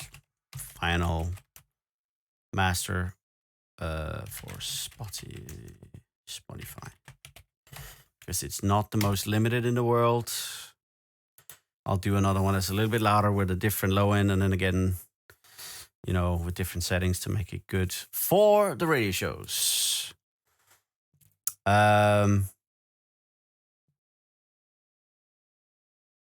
Let's see here.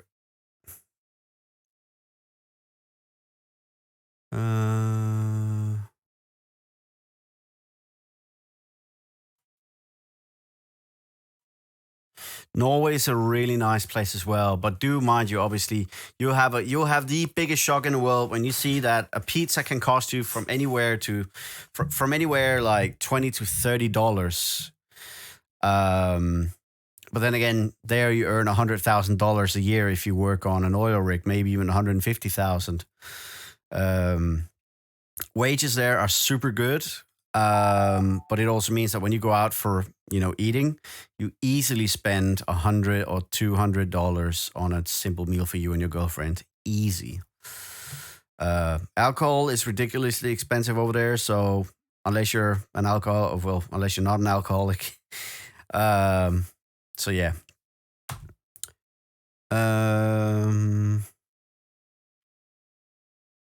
Norway is crazy expensive.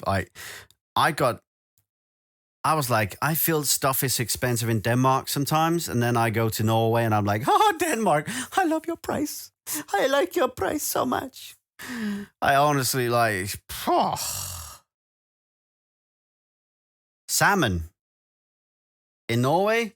You crazy? In Denmark, we don't really, because we need to just Denmark is not really expensive with alcohol. It's not bad compared to Norway. If you're talking alcohol procs. But I love my salmon too. Salmon in Denmark is quite expensive, but it's probably the same in Norway.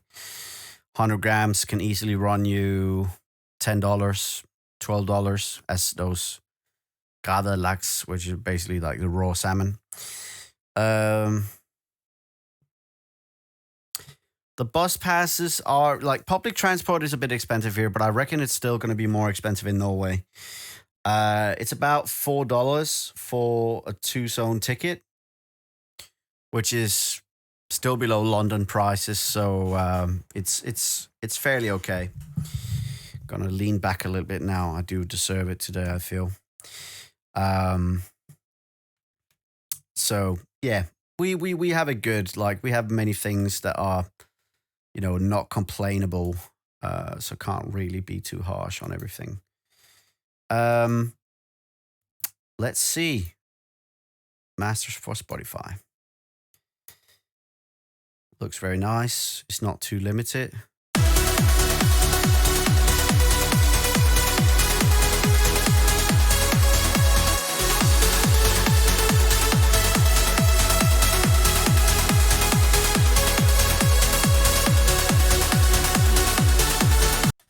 gonna try and send that over and see what they say.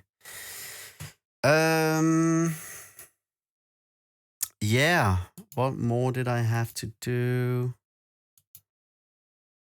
Who else was it I needed to do? Let me just double check. Was there any more?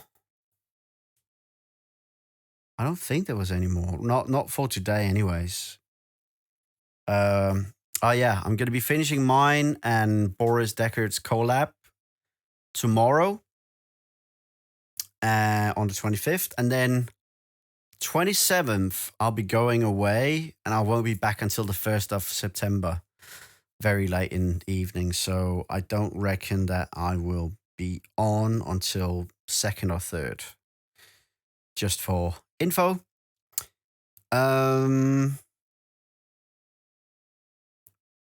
But yeah, also a beer of 333. Nice that you could actually use that advice. It's something I do on various different things, especially on leads, but never do it on baselines that are meant to be, coming up that way. That is really only if you need, like, let's say a housey baseline with an attack to it. But still, then I would suggest actually layering them, like you have the low end on one where it's sidechained, and then another one where it's maybe not sidechained like that, where it's just the top end, and then you blend them together, like I said, layering. So yeah, it can be used for a lot of things.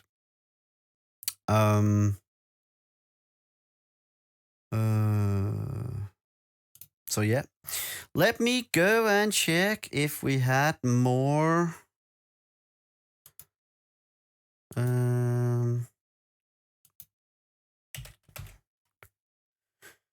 Boo, boo, boo, boo.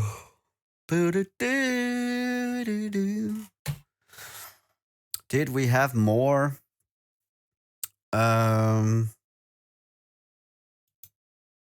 Not really today, it seems. I still think I need a couple of more samples here and there to be able to finish off the next thing. So for tonight, I think that is it. 2-hour stream, and we still did get to do some good work. And White Shark. Did that get a release? I think only to CDR, like Danish DJs and stuff. It can be found on Russian websites. If you can find it, go and get it. I don't care. It never got released, and the label that had the rights to the track is basically, I don't know, bankrupt. They don't do anything about it now anyways.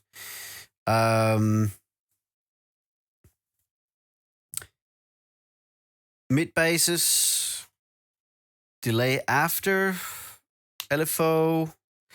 That depends. You can actually have 2 LFOs on this one before and one after. It can give a really cool effect. I would say for mid basses, what I usually do when you have one of these really dry ones, I'll make sure that if they're super dry, there will be a delay before, and then I can do an LFO tool, and then I can do another delay with a different step. There's no rules for it. If you can make it sound good, then that's really what counts. I would probably say make sure that if it's a normal bass line that's semi-dry, it still has a little bit of life to it, then just do the delay after the LFO tool. I had to think about that for a second. I'll do the LFO tool to basically create the shape of what I want. So if it's a quick side chain to make that really high rolling where it's a kick bass combo, to give like a rolling sigh effect, then obviously I would put the delay after, depending on how pumping you want it. If you really want it to pump, then obviously do delay first, and then sidechain with the LFO, but then you lose all of the delay effects. So it's going to be a matter of taste, really. So which track, by the way? Bass Globe?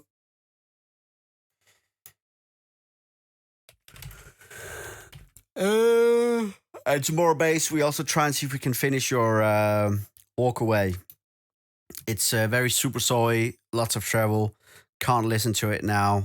I won't be able to make a proper informed decision on how to EQ things. I need to make sure that it's very accurate.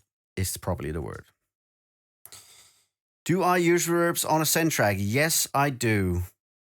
You have the template from Alan Watch, and he uses built-in reverb from Spire, and then sends them to a reverb send Art Acoustic, and he doesn't sidechain those.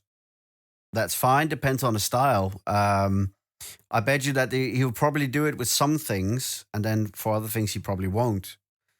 It really depends on what you want to do and how the different elements have to be, how they have to be, breathing in the track is probably the right wording.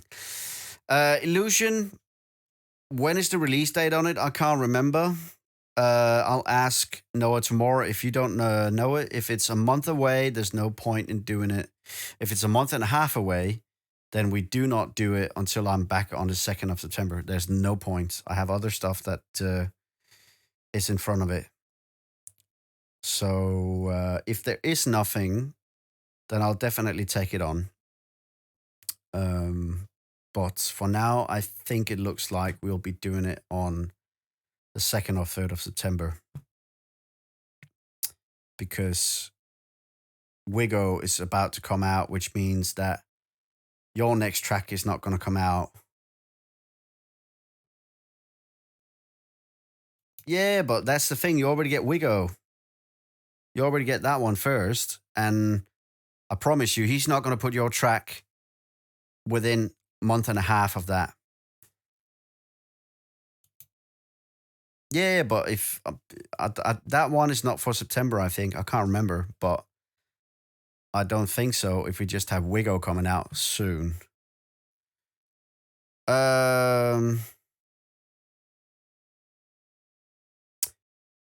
Koseki, actually, I did not find a vocalist for that.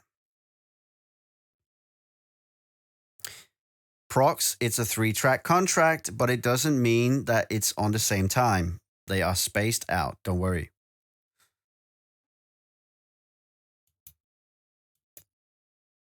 And what it really is not really a 3-track contract that you have to do it within that one signing off paper. It's actually that you make a track and then you sign for 3 options more. And they come whenever they come. There's no time pressure really, except for when we set a date for the second one. Then we obviously have to keep it. But that's going to be, like I said, that's going to be a month and a half ahead of this. So fine. I know. Yeah, it's good. It's a good instrumental. I have to do something with it. Still awaiting a new possible vocal. So we'll see. I might just release it as an instrumental, but it craves a vocal. But yeah, could just be haunted vocals. I'll find out. But that'll be in September that I find a solution for that. I have other stuff coming out, and also I have a couldn't hold it any longer.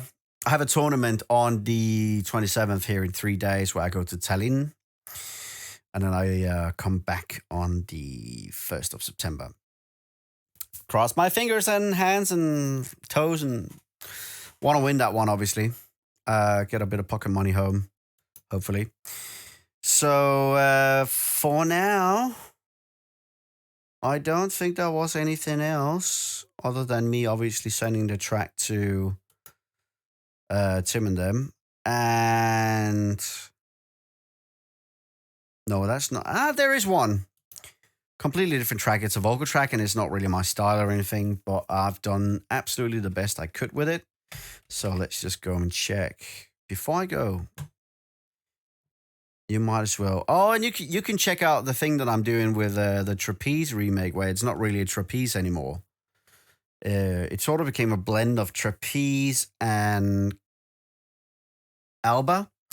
And yeah, it's inspired by all those. I'll show you that guy. If you stay around, and you guys can see that in a few secs. And you know what? There's another track you guys have to see. Of course. Oh, Pandora. So of course, it was Pandora that I needed to look at. Ugh. There's two things. Okay, let's make a paper so I actually do get to do what I have to do. Pandora, FLP, vocal, pop, trance, track, and what was the other? New 99 classic track.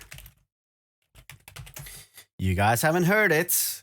I made a track while going from Aalborg to Odense in train for the trans barbecue that me, Lasse, Mass Stanius, who has Marathon, and what's the other label he has called? Can't remember. Either way, we went there to a barbecue party and I was bored and I needed to, I needed to basically do something.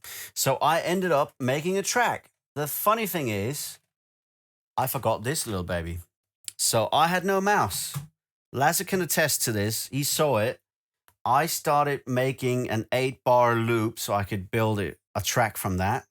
And in the evening, I did play it on the DJ decks that me and Lasse had bought with his new bag for the RX1 Pioneers decks. But I tested it out, and I shit you not, I made it with the mouse pad until I actually got to the place and I started building the rest of the track. So it was bloody amazing, to be fair. Very 99, old school Uwe de Reuter kind of thing, super old school, like housey loops and stuff. So I'm just gonna send that from my laptop right now because it's made on the laptop. I still haven't got it on the stationery. Gonna send it over there and you guys can take a listen to it. How could I forget? I was so excited about it. It's just a package where I did a remix of my old school track called I Found a Way. And I only did that for this specific private party that we had together. So I might do something different for it, obviously, because I want to maybe have this sound on Nostalgia as a label, always like Nostalgia, which is coming at some point. So yeah, I will show you guys what the template sounds like. Let me just quickly send it.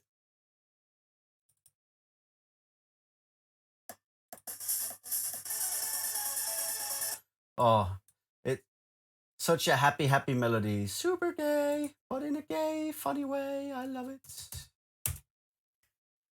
I love it. I love it. I love it.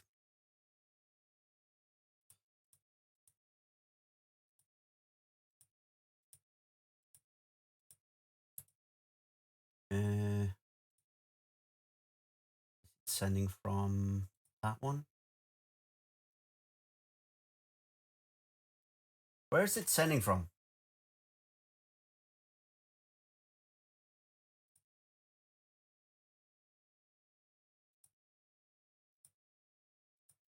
Oh, come on.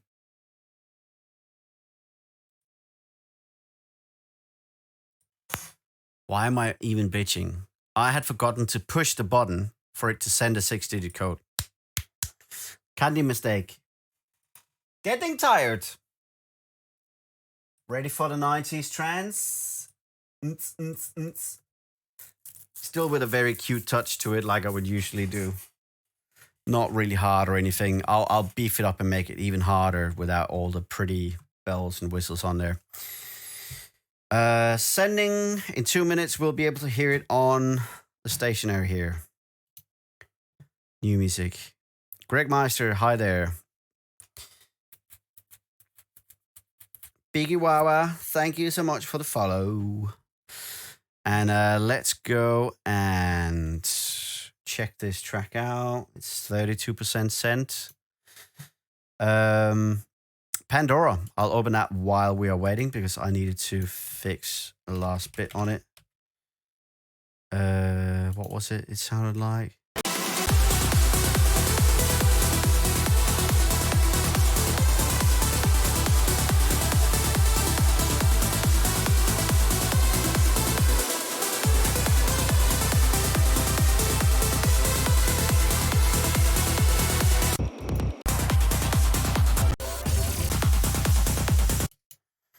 Hell yeah. Let's go to this session and open up Pandora.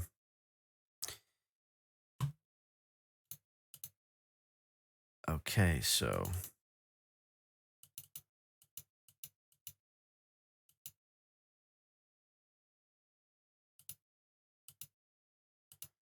there is the new 90s track, and while the FLP file is opening up, might as well play this track. It's downloaded in 10 seconds. Which one comes first? The loading of the FL file. Okay, the FL file came first.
Cool.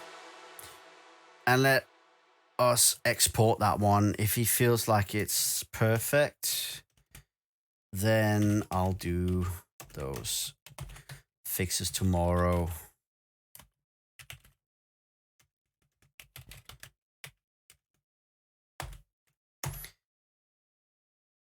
I mean the Spotify master tomorrow and radio edit. Can't do it tonight. Need to have fresh ears. Let's take a listen to the 90s track. It's old school.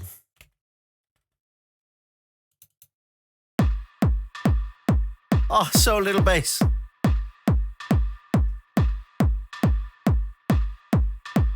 Good old school.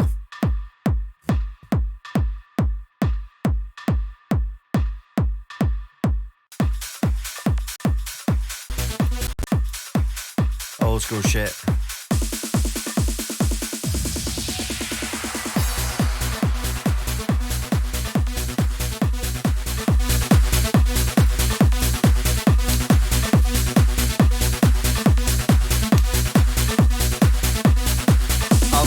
Tracks with this pack. Hello to Germany, Danny Verwens.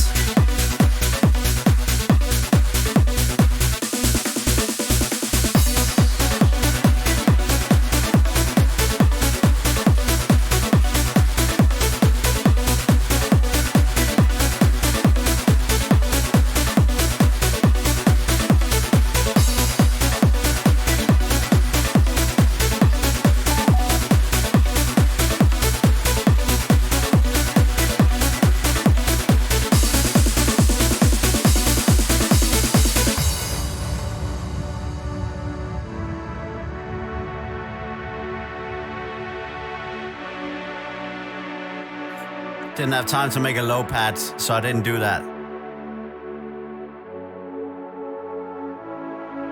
just made it so that we could have it ready for me to play it on the decks.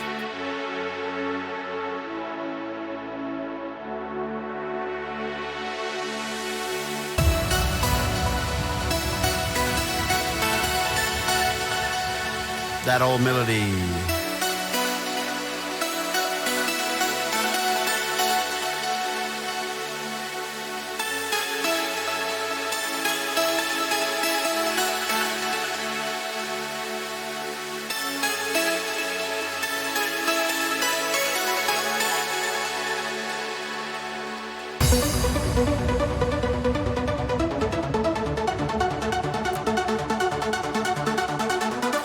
Get some fucking hands in the air for this one. Give me some love on the stream.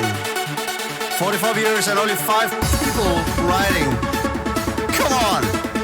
Come on, Ronnie! Very early version, no anything actually.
Better 90s sound out of it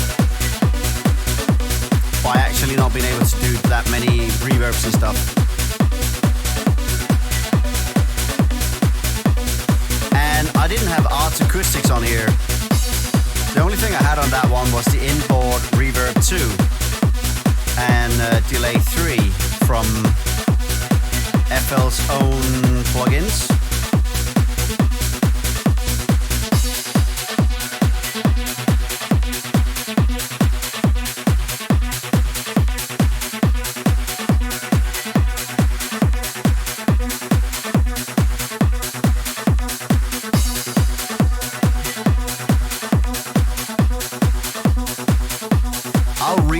A little bit tomorrow. I'll put the recent file from the laptop to the production PC and I'll sit with you guys and you can get into like a 90s kind of mode. I love that little loop that I stole from somewhere.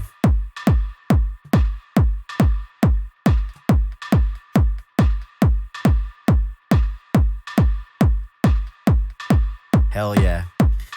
Needs a bass boost already, I know. Let's, for the shits and giggles,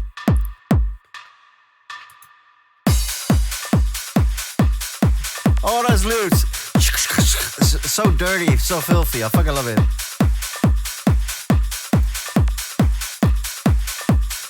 There's a 1994 dance loop from Living Joy, Don't Stop Moving, I think it is, in there. Crazy.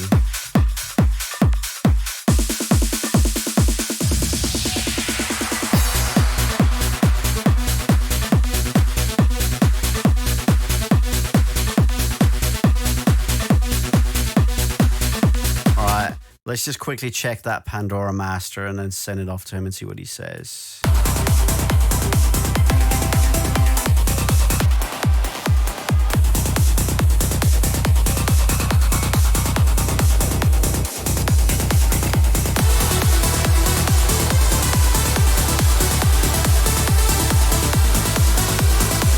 Making that low end cut on the kick or on actually the whole master channel before the actual limiter means such a difference in terms of how it ends up affecting like the room, headroom in a drop, especially where the superstar lead is there as well.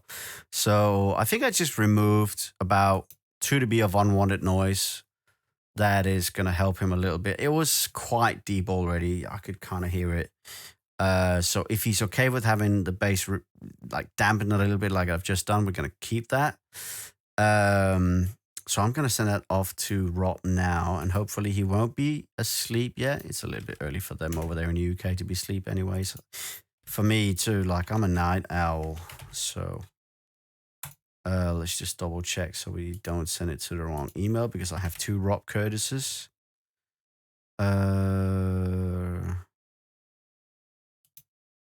Let's see what this one is.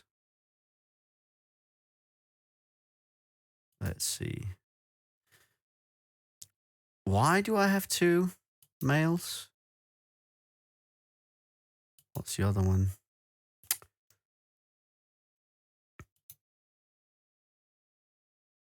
Oh, he actually made a new email. That makes good sense then. Let's send it to that one then. And let's send him the master final in 32-bit so he can approve it. And if he has some changes, I'll take a look at them tomorrow as well. It'll be part of the regular show. I should start doing some like firm weekdays where I know I'm going to be on stream so that I make it a habit rather than, you know, neglecting it and leaving it for 3 or 4 days sometimes without being on. So yeah, I'll contemplate what days I can do. Thursdays are bad. So Monday, Tuesday could be quite good for shows. Tuesday, Wednesday even. Definitely possible. So yeah, we'll find out what I do there. Okay, so that has been sent, and let's see what he says about that tonight. I'm just gonna ping him and say, check it out, master done. Let's see.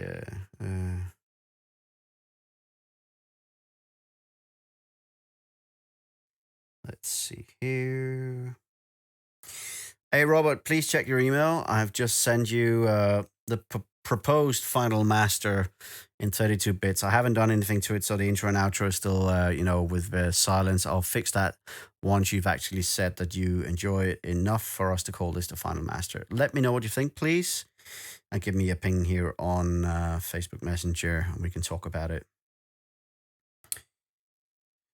And let's take a look at my Kandi track.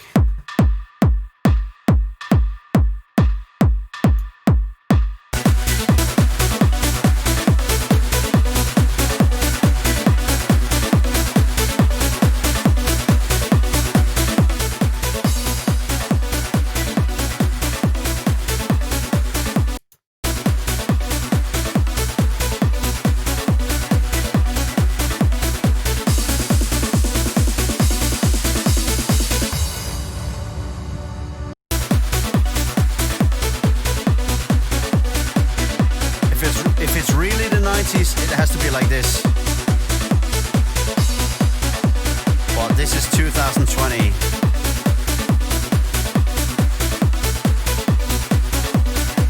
Nothing wrong with having modern Christmas.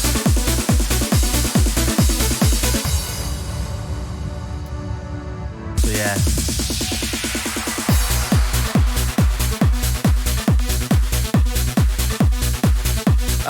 If it had to be the 90s. Oh, they used to do it like this sometimes.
That's so much anti-loop, actually. Nowhere to hide, I think it is.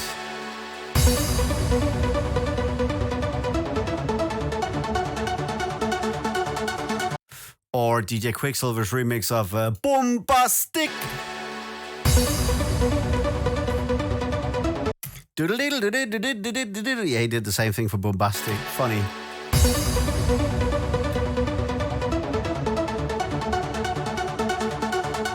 It's a combination of a silent 1 as the bigger Super Saw detuner, and at the same time the JP6K to give it that really 90s feel here on a filter.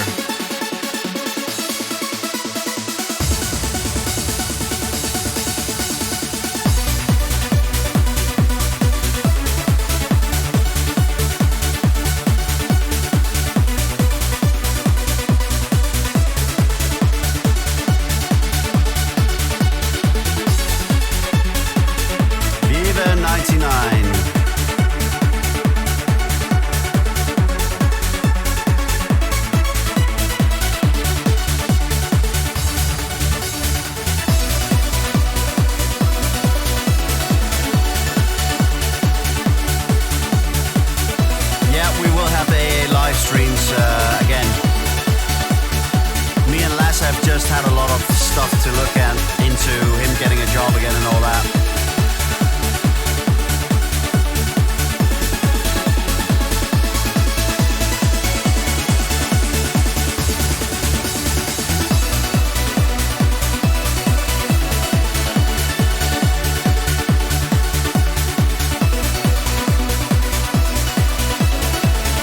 Yeah, you see how good the EQ is now, right?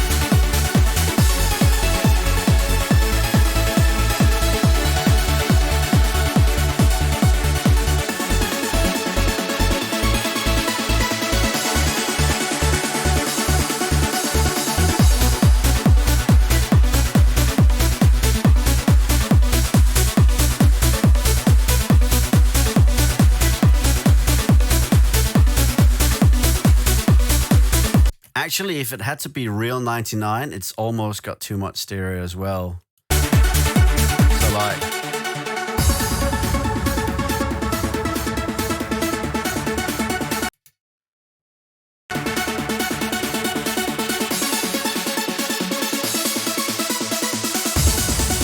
more like this.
On this.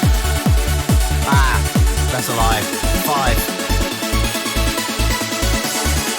I think that's pretty decent for 5 hours.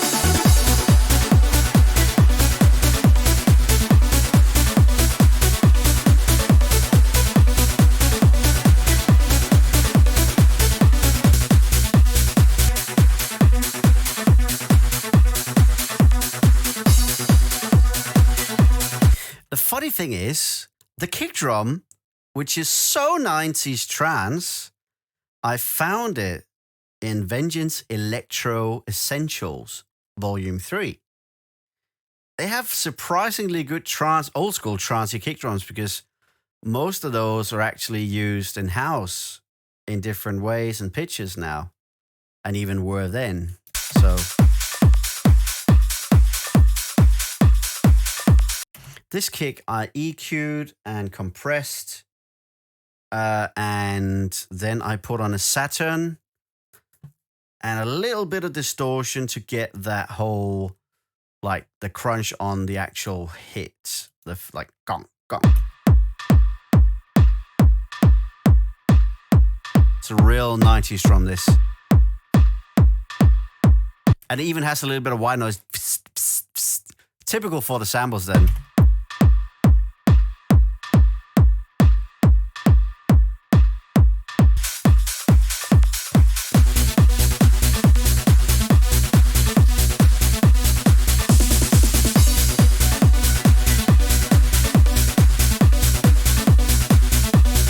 Hell yeah.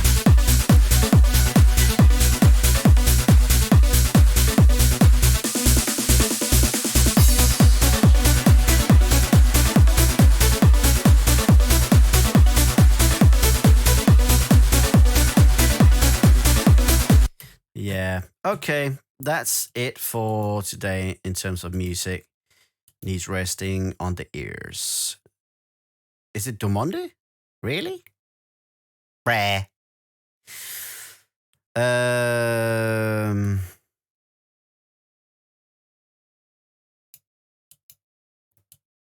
Vengeance Electro Kick. This is where the bass starts. Okay, so I'm just gonna grab something quick to eat. Not gonna cook anything, don't worry, procs. I'm gonna come back with another stream, gaming wise. I might we can do Far Cry. I have people saying that I should drive my Euro Truck stuff again as well. So this is the intro. So I could ask you guys if any of you is gonna, like, you know, continue watching once I'm back after a mini snack or anything. Euro Truck Simulator or Far Cry with a little bit of shooting, a cult member or 2 or 10 or 15.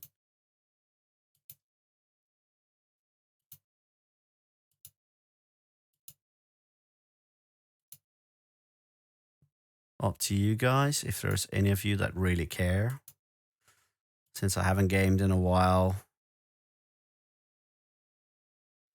Yeah, could do. Could do. I need to actually go back and see what I have. Because I bought something and I haven't installed it yet. I obviously bought Red Dead Redemption 2. I need to really do something about that. Apparently, I bought Planet Coaster as well. Generation Zero I bought also. The Crew 2, which I really want to start as well, just to test the graphics card and really see what it can do with that sort of kind of game. And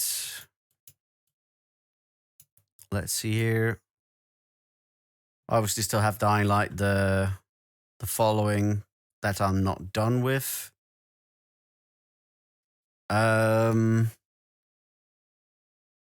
I bought Roller Coaster Tycoon Deluxe, which is not... That was a bad idea because I got Open RCT 2 after that, so that's fine.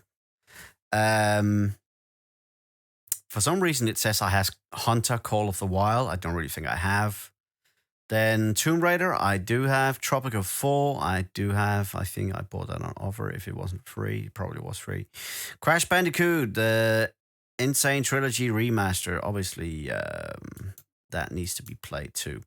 Railroad Tycoon Platinum and Railroad Tycoon 3. I've got that as well. Crew 2 needs me to have a bigger hard drive before I can do that one. Generation Zero also, I think.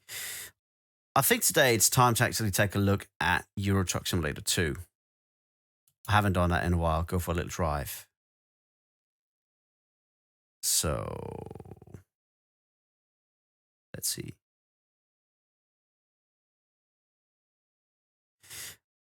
Oh, let me check with Planet Coaster.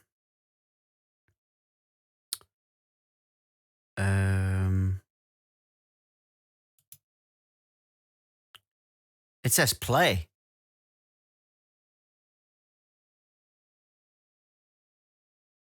Did I purchase it? How can I actually see?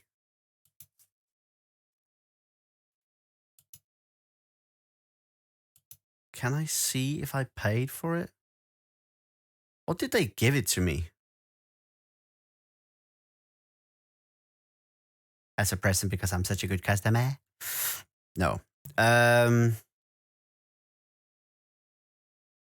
It says play. That's ultimate chill. I want to drive a little bit in Euro Truck though. And I also want to do Planet Coaster. There's not enough hours in a day. Oh God. What should I play? Planet Coaster, you mean? Make coasters and shit. And you can sit and guide me on the call and laugh at me when I'm fucking up because I'm gonna be so shit at it. Is that what we do? An hour of trying to me making a coaster? Let's see what he says. He sent a voice message.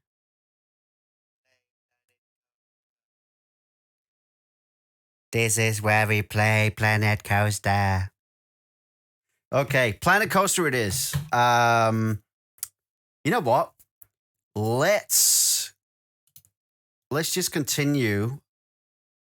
I'm gonna go quickly end the stream, change the name, and I'll be right back. So stick around. Be right back, and thank you for everyone tuning in terms of the music today. This is where we play coaster games. Derp. Okay. 1 minute. I'm gonna change the titles and all that stuff in the stream thing, and then make it an end stream, and then I don't need to. Okay. Can you administer it so that it stays on? So it just becomes like two separate streams. Like it ends that one and makes that into a video, and then it continues with another one. Go to Twitch and change the title. But does it divide it into a new video then itself afterwards on the upload? I haven't got a clue. I'm still that new in it. Okay. But then it just changes the tags in the middle of that stream then, I guess.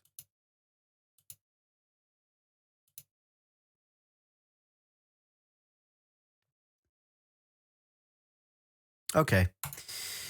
It's just so the info is correct. So let's play Planet Coaster. Watch me fail hard at this. Cries. Can I do stars and then cry? Hopefully. And let's see. I suck at this, but I want to make it work. This is the intro to Planet Coaster, how to make a roller coaster. I drink Pepsi Max, and that becomes I drink a Pass Max. Yeah, black screen, just a moment, guys. I suck at this, but I want to make it work. Let's build some damn coasters. I want to make some Intamin stuff, and do they have the different brands in the game? Like Intamin, SNS. I know that you can see the B&M kind of design. It's so recognizable. There is a Vekoma family coaster that I want to do because they just made a new one called the Saw in Denmark. I want to remake it, and I want to make it better. That's it. That's what we do. Category, Planet Coaster. Planet Coaster. There you are. Tags, electronic music. Nope. Yeah, we do. And you still have to guide me. So I have to give you a call now so you can sit and laugh at my ridiculous coaster making. You have to see me make a Vekoma coaster and fail. Okay, so music production, nope. Music, talk, maybe, but I'm not going to tag it. Trance music, not really. Wait, should I play their music in the game in the background, or should I play trance? You know what? I'm gonna play I want to play that chill out playlist. It's so nice. Free, chill, playlist. Yeah, true. Well, if I play the own stuff from Always Alive, usually it doesn't actually go on to copyright. I've done it so many times now. But let's see here. That's been the starting track for my Euro Truck stuff for a long time. I'm not going to play that again. Let's start from number 100.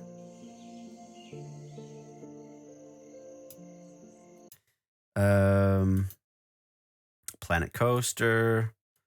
What did you go? Let's play. Simulation. It doesn't find anything. Okay. If I can do better tags, you can help me fix it. I've just updated it now. You tell me if it's changed the tags, and you guys can listen to this for a second while I go and grab a banana so I don't completely lose energy. Give me about 1 minute. I'll be back. Maybe I can just start roller coaster game first.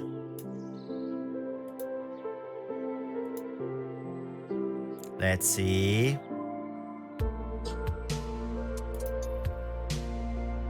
Oh yeah. Let's change it.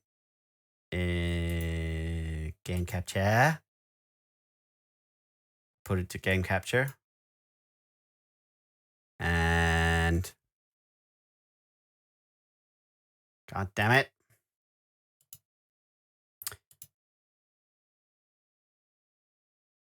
I changed the title. It says, "Let's play Planet Coaster. Watch me fail hard at this, Christ."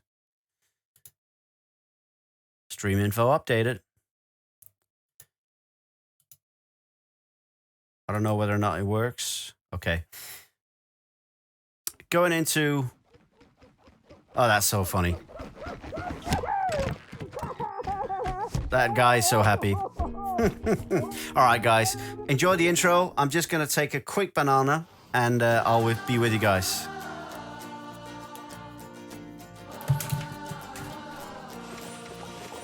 All right. Be right back.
Alrighty then.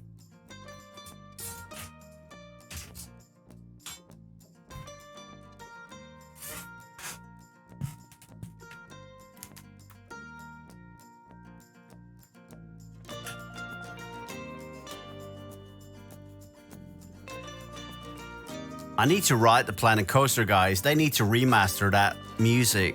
It's got no low end. It's like they made it for a little tape recorder. And it's a pity because it's a really good soundtrack for the game. Obviously made for small PC speakers, no doubt. But imagine if you played this game on surround sound. You want to hear the bass. It doesn't have to be boomy, it just has to be warm and big.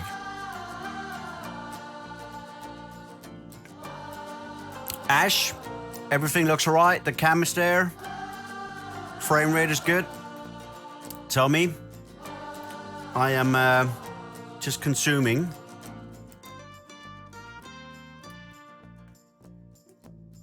And don't tell me on a chat, tell me on Facebook Messenger, because obviously I can't see that because I'm full screen. I could actually go with the chat on a laptop. I should do. Look shit. Okay. Bruh. And yes, I know that the whole thing there looks a mess. Version 3.0 of the apartment is still going. I found so much old shit, you guys are gonna... Seriously, I found some really cool shit.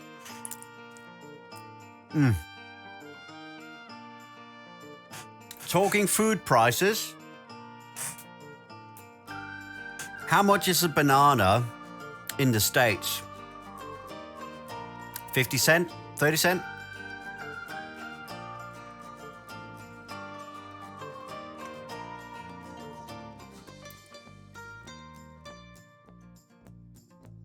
You can answer that, Ash. Prox. These bananas are fucking good, though. Some of them usually, some of the brands are not good. These are fucking amazing.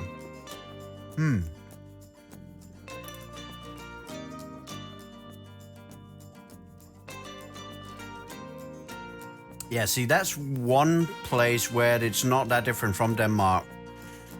We can get away with... I think I have 6 bananas of this brand. And they're actually eco-produce. For some reason, they don't cost a lot. 8 crowns. Go on a currency converter. I think that must be like $1.3 for 6 bananas. That's fairly good. Not that that matters now, but... I just realized, because some greens are really expensive in the States, like sweet corn. I heard is really expensive there. And in Denmark, it's fair price. Whoever followed, I can't see right now, but thank you. Let me just go on a laptop and see if I can get on the stream. Get on the stream, get on the stream.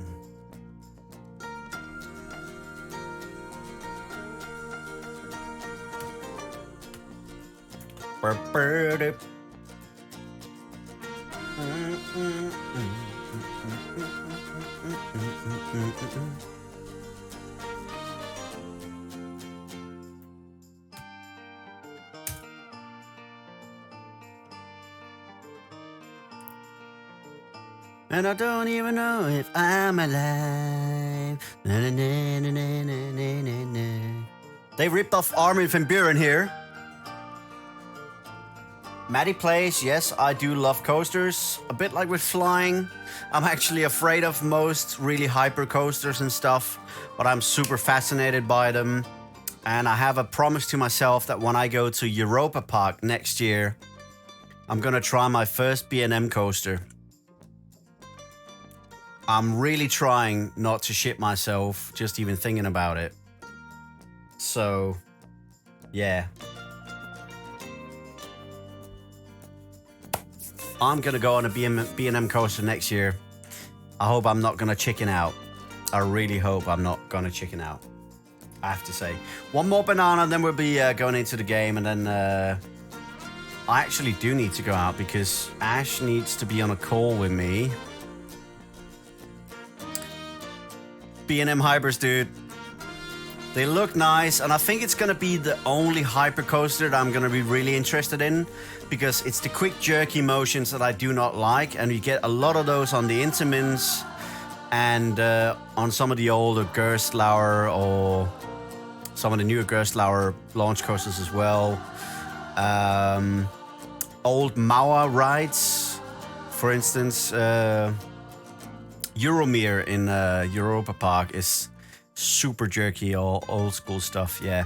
So I do like my coasters, but I watch them from afar and I try a few of them. Ever since I tried this one, the few Intamins I like because it's not too wild. Go and look up this coaster. Juwelen in Dewars, Summerland.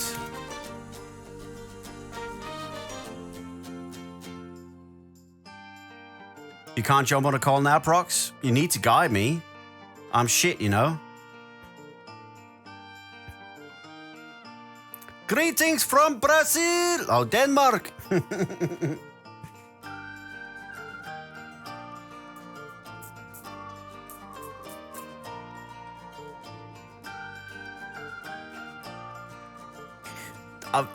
Just, can you please guide me for the first 5 minutes? I just need to make sure that I can't remember where the controls are. Okay, hold tight. I have to chat on my fake exposure thing there, you know. Yeah, my face-off box, which is the laptop. And I haven't put that one in dark mode, so it actually still emits a little bit of white light, which is okay. Okay, let me head into the game then. Like I said, one more banana, then I'm ready. I want to make a B&M Hyper in this one. And an Intamin. Well, yeah, Maddie, go and check out Juwelen from Dewars Summerland, which is a family launch coaster. It's very, very intense for people like me. 0 to 50 miles an hour in like 3 seconds or something. I don't know how long it is, but it's a great ride. It's fun. Low to the ground. It never gets above like 15, 20 meters anyway, so that's fine for me. It's the 30, 40, 50, 60 meters that starts to like make me piss my pants, basically. But yeah, after the stream, check that one out. Juwelen is fucking amazing. It's fast.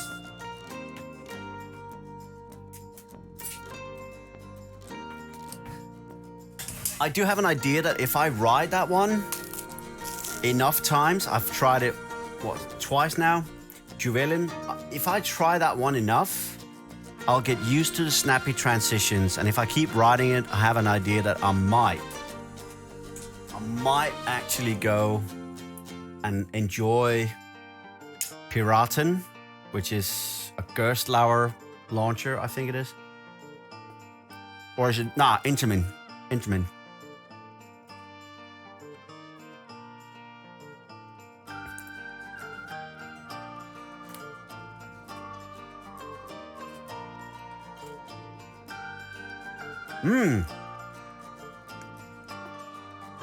Which one is it? Is it Intamin?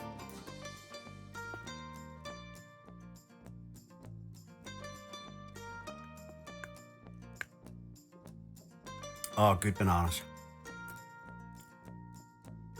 Okay, so play. Okay, play. Which one was it we did last? It's Sandbox if I just want to create my own park, right?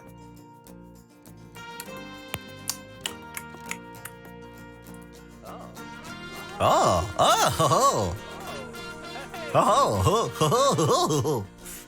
Sandbox. What do we take?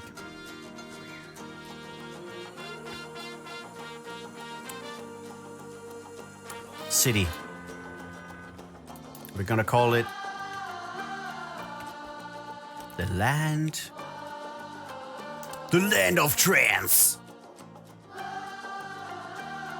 What do we call it? Ideas on the chat? What should we call it?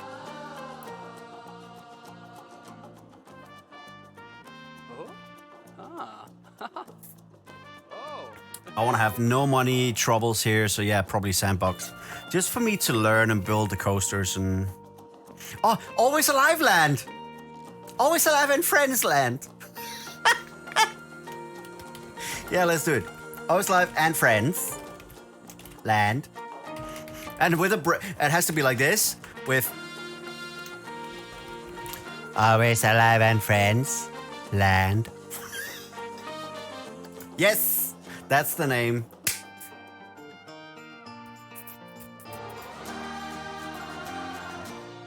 I do weekly streams.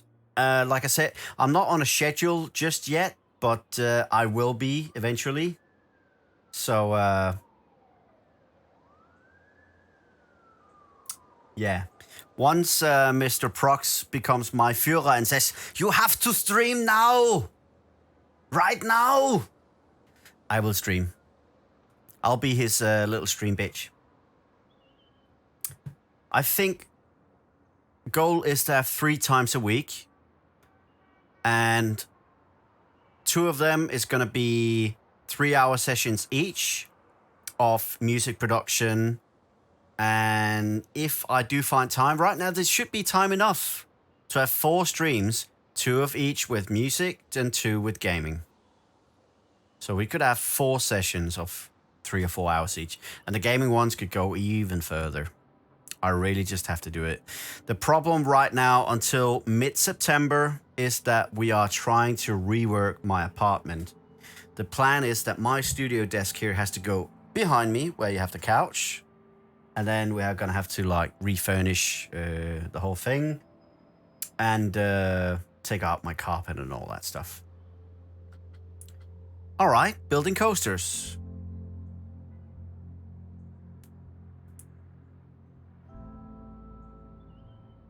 Let's see.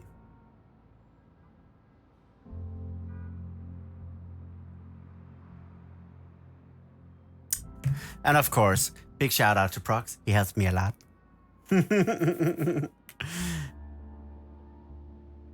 Okay, so I do remember this. Already now, I can say I'm more happy with how it looks because my graphics card before couldn't do shit compared to this.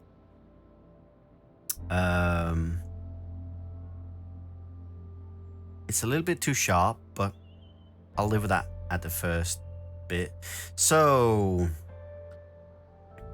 how to build. Let's see.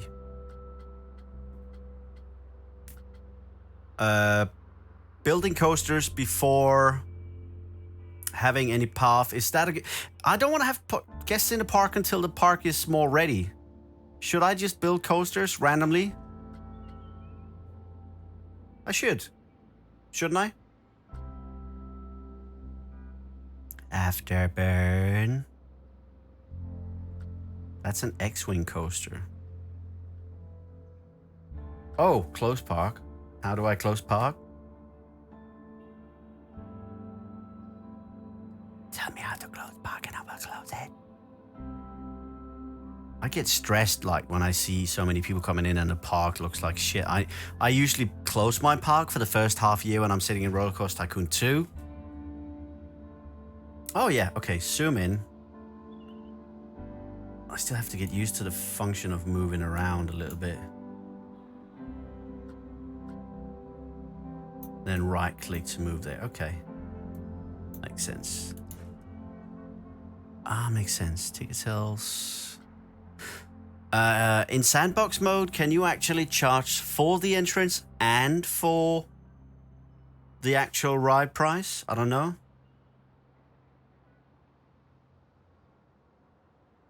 And yes, I'll have them like Disney World, welcome to the massive entrance, fountain of water and stuff like that. Oh, the digitizer.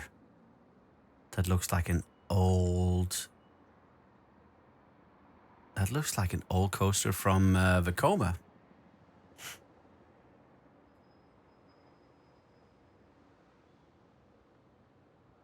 Okay.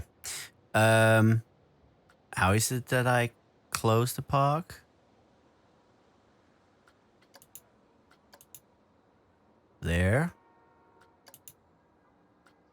Select building.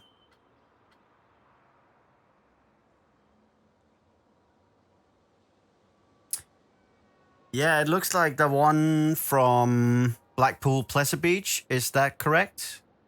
That's what it looks like. The old red one I remember with really shitty transitions. The digitizer.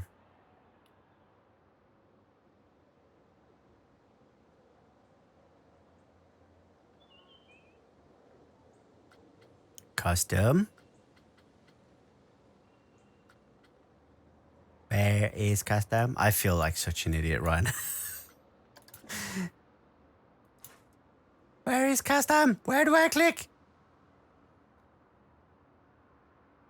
Bottom left. There's no bottom left. Oh, there.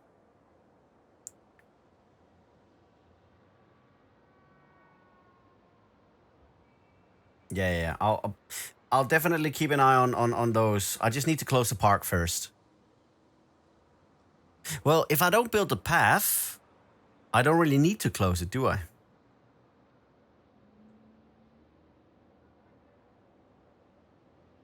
Oh, the big one. Yeah. I've seen that so many times, and I've seen the riders like the user theme park review on YouTube. Every time he hits a bad transition, he's like, "Oh, I'm gonna need a new back. I'm gonna need a new back," and he just bitches and moans about it. It's so funny. I've been there once where it was out of season and it was not open. So yeah, I just saw it from afar, basically. Hypercoaster Equalizer. There's so many good ones here to choose from. Oh, the American Arrow. Gotta have that one. Gotta have a classic one at some point. Park management. Ah.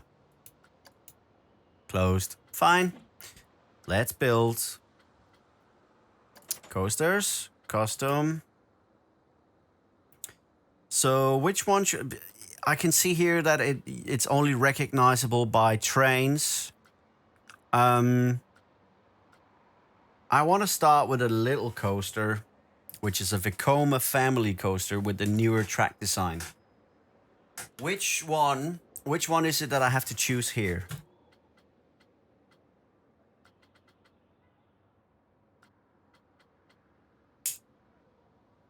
Oh, that seems like a Mack ride. The Mack boat rides. And this one, the Typhoon, basically looks like Intamin's really sharp turn coasters. The newer Vekoma family coaster design is what I'm really looking for. Okay. I'm just going to try and see what looks like a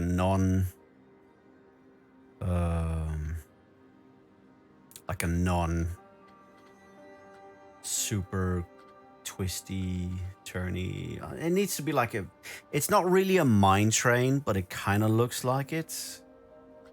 That's the thing. It's like normal carriages like that. And here, Steel Hydra. Yeah. Big Bad Wolf. Seen it, never tried it. Seen it. Oh, so many to choose from. It's funny though that they couldn't get the rights to actually do this. Oh.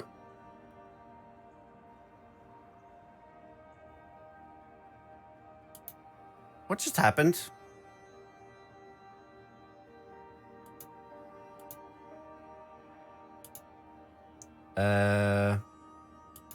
Just had a warning, as you could hear. Something about a .wav. Let's just say .wav top plug. What the hell was that?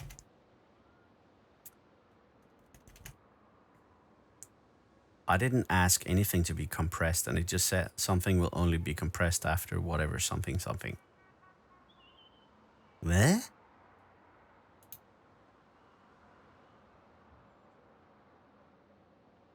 Junior Dragon. All right, so let me go and take a look at that. Back in the game. Okay, that's running smooth again. Sorry about that.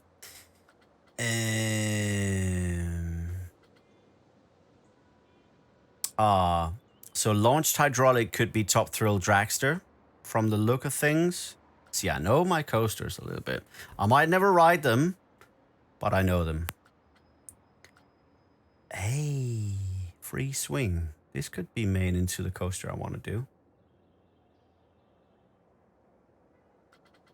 Or Junior Dragon, but that one is still a little bit lame. I am too scared to ride them. I'm not gonna lie. Not gonna lie. The LSM, the Copperhead Strike from Carowinds. I'm not even sure what that one is. I've seen it, but is that supposed to be Intamin? I'm trying to find out which one I should pick. Sorry. Okay. Eeny, meeny, miny, mo.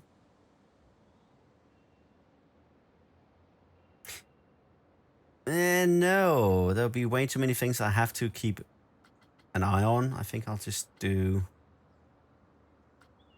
I think I know what yes! I know what I'm going to pick now. I am going to pick... Does it? Really? I think I'm going to take the... Cannot invert. That's perfect. Hypercoaster. Nah. Hybrid steel track.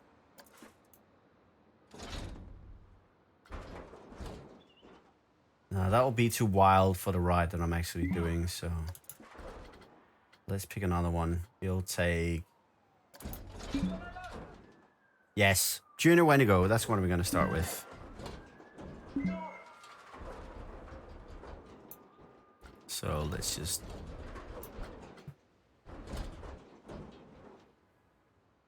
Let's see. We'll have something like that. Yes. I have made a coaster. I've seen the RMCs. I even saw some of the people that are supposedly super what do you call intense lovers. They said that it was super crazy. Friction wheel lift, yes. Can this one be... This one I'm wanting to build is one of those that it imitates the boomerang where it gets dragged backwards up a hill and then through the station and then a specific circuit is followed. Is that something that is possible?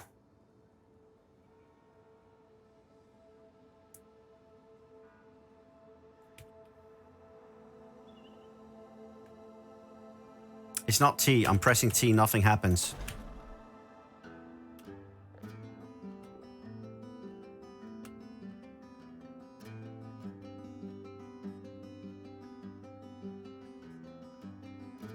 Koseki, as a general rule, if the tracks do not sound good enough, it makes no sense for me to do a free master if it's really big mastering work that has to be done on it. But if it's a track that sounds near perfect, then by all means, I'd love to sign it. But yeah, it does mean that if, let's say, bassline needs rework, kick and all that needs to be changed, stereo has to be fixed, EQs are really out of whack and stuff like that, then I will have to charge for a master. But other than that, you know, I'm very open. So send the demo to danielkproduction@gmail.com and I'll tell you whereabouts you are on a scale of 1 to 10 in terms of what your production quality is for always alive standard, and then we can find out whether or not that you can fit in the mold. So, but I'm very open. So, yeah, I know about Steel Vengeance. Crazy. I'm never gonna write that. That's for sure.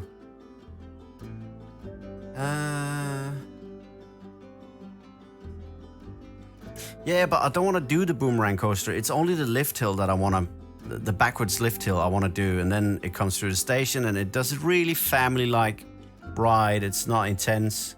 That's why I wanted to do this track design, because it actually looks like a little bit like the Vekoma family design. But you know what? Let's just try and build it like it is there.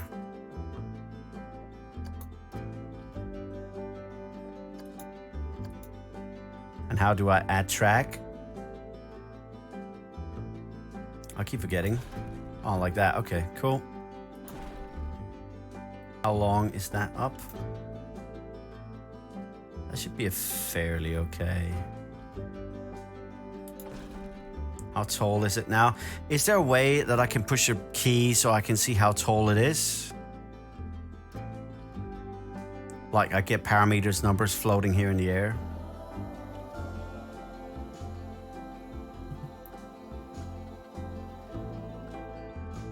Ah, okay. It would be nice to have like a measure, but looking at it, it actually looks quite tall for a junior coaster. Let's oh,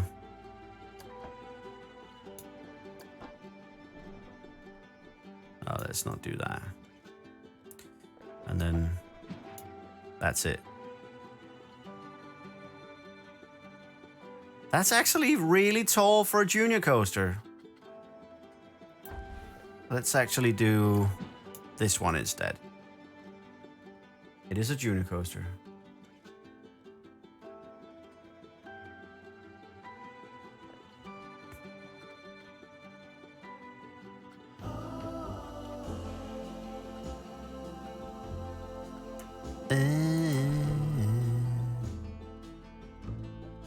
Let's see. Whoa. What's that? Standard track? Ah!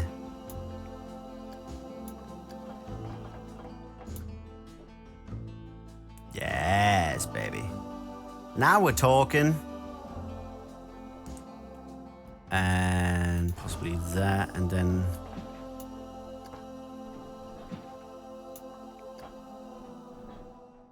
And then obviously should bang it.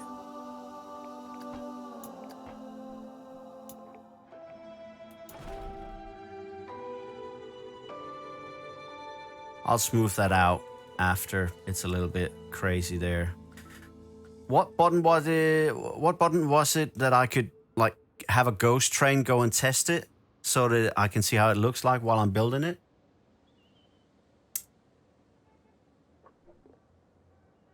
Don't laugh.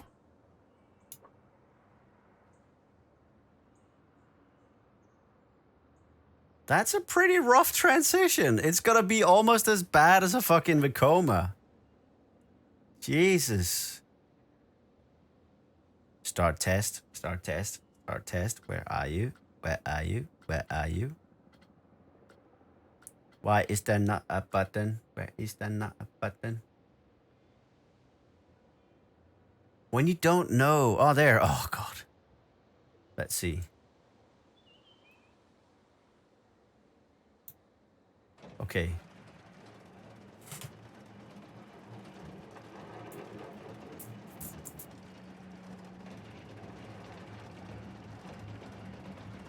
Oh, that sounds like being on a wacky worm.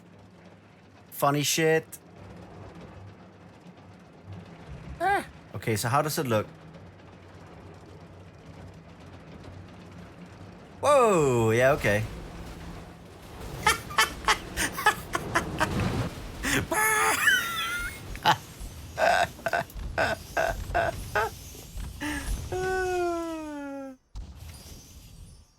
Oh Oh, God.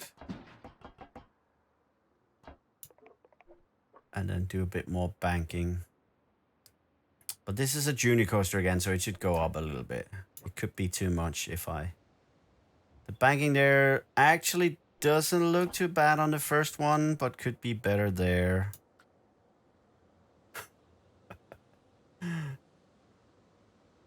But the fact that it crashed in a test doesn't really do anything to the stats of it, does it?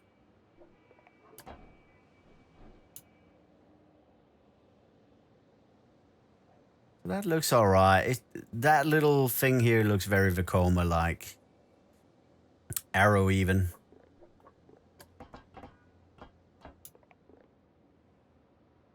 Oh, this is gonna be a nice drop though. And then we're gonna make that more like something like that.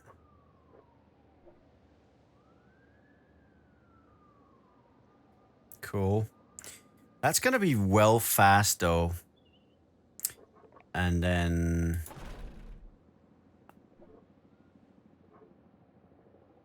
let me say, this could be really violent, so it has to start going up here. Otherwise it's gonna be too fast, by the looks of it anyways. So something like that. Maybe a little bit longer there. And then go in through the track here. That could be really cool.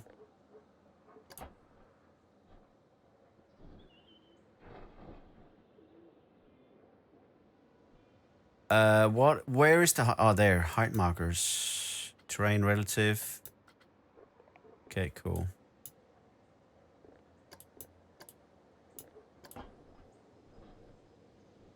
Let's see.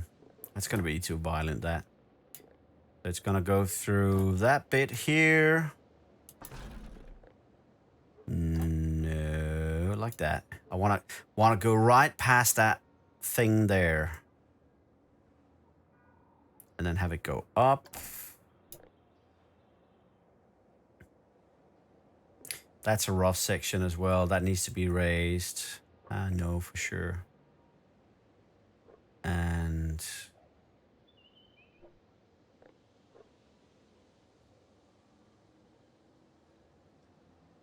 yep, it's a big fail, but I do know what a good coaster has to be. I just have to know how to build it. I have seen a lot of videos the last couple of weeks from a guy called Marcel Vos in Holland, who he basically explains what you need to have for like a good coaster, and it's helped me a lot actually in the version 2 of Roller Coaster Tycoon. And it's basically making sure that you have enough bank turns so that people obviously don't get those insane G-forces of the laterals. You need to have less of those, and then that should help your build significantly. This one actually looks okay. And here I'm gonna start banking it. And let's see what we can do with that. And then we go here. That's gonna be too much. Monthly profit, 0. That's cool. Let's start test just to see.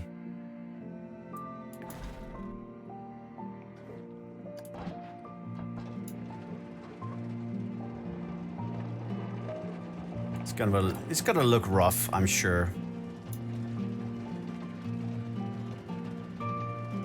And then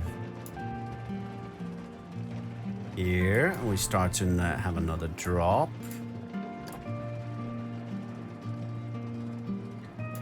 Possibly we could turn the other way, but that has to be longer for it to do that, possibly.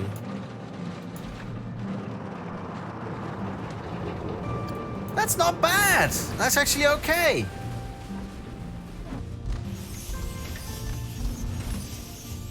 Where's the stats? Oh, they're there. Right camera. Yeah. That looks okay. It's actually not bad.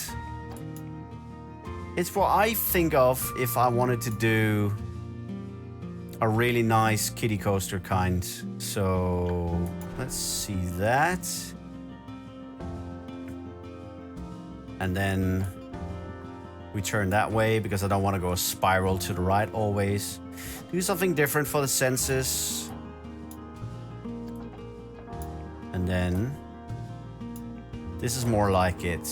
Yes, this is not bad at all.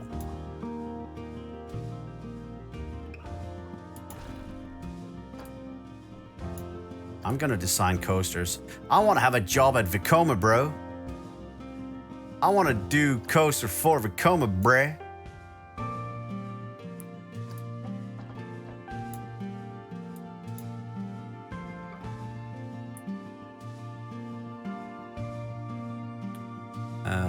Possibly a little bit more turns. Yes. And a little bit more. A little bit more banked, actually.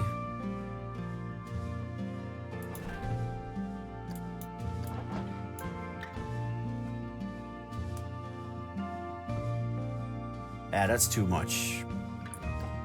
Bra, bra, bra, bra, bra, bra.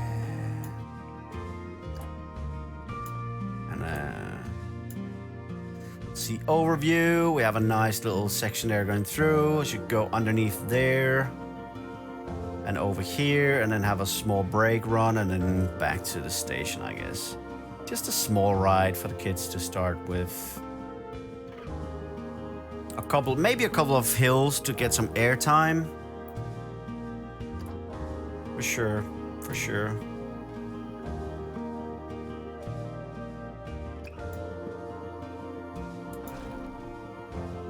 Yes.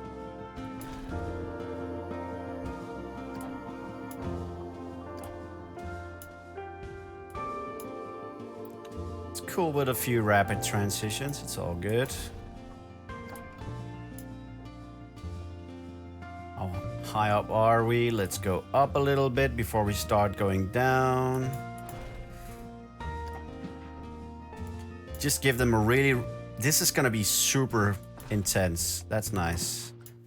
For a little kiddie coaster, this is actually quite good. Can I go steeper than this? Probably not, because it is a kiddie coaster. Damn. Okay. So... just make a hill through there.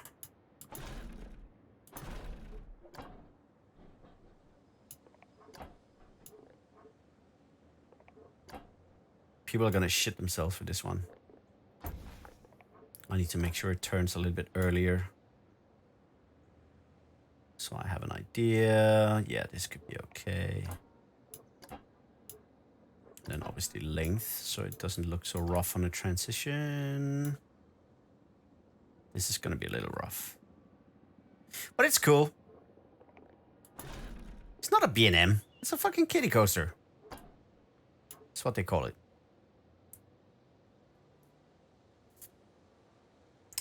Always alive and friends. Land.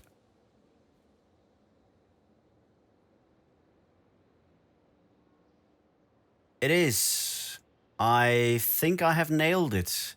Although, this right there, this transition is going to be quite rough. I'm going to raise that a little bit. But it looks so exciting. Could be really good, I think. Whoops. Click it. And obviously turn.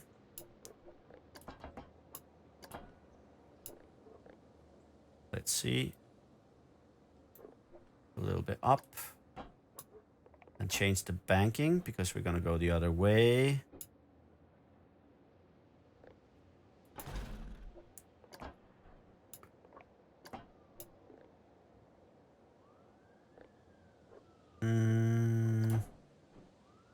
Just a little turn. And then up.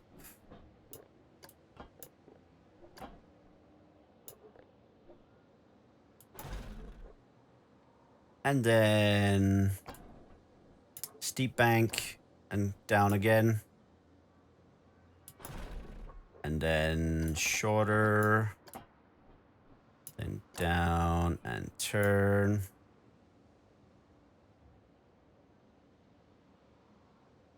I'll do that on the whole thing after. You have to show me how. Again, I forgot. Well, then here, I want to change the banking again. That's a little bit too much that way. So maybe here, and then obviously like that with a little bit of a bank to it. Let's see, that's too straight actually. Needed to go up there. And then the bank is gonna, that's fine. Ish. I want to do one more airtime hill and then down for a brake run and then into coaster station. Yeah, something like that. Oh, that looks nice and rough.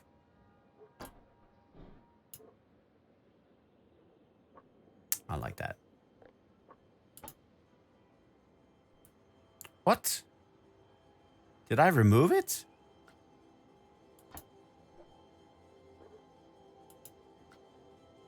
What did I do?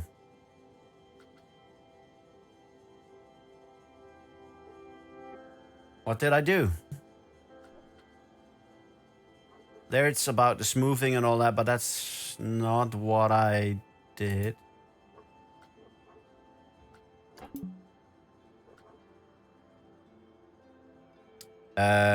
There's no money in here, so what just happened?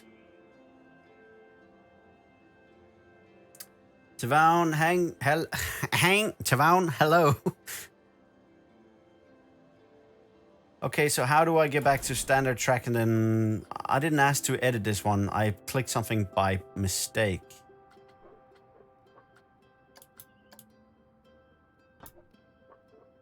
So how do I continue? What? No! Oh, God damn it. We'll do it again. Okay, so now I got the hang of it.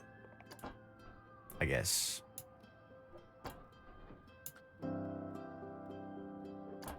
Let's do it one more time.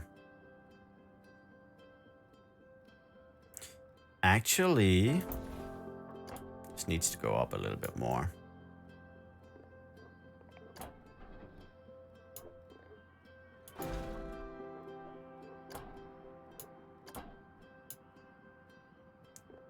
That's the last one. And then we go down again.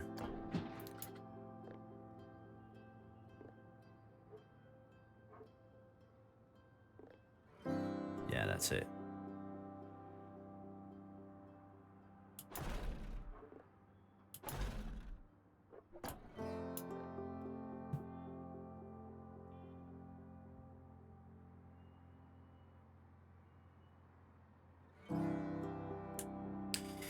Tavon, I can look at your park later. I'm still learning myself. It's only the second time I'm actually playing this game, so I'll take a look later. That's not a problem.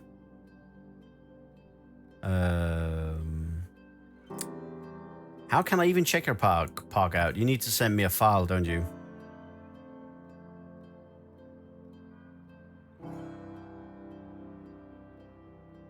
It's a super chill game, a bit like Roller Coaster Tycoon 2. You just, once you've made your park, just manage it and see it grow in money and stats and all that.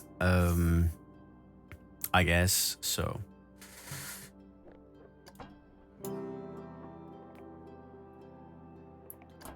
Oh yeah, let's do this.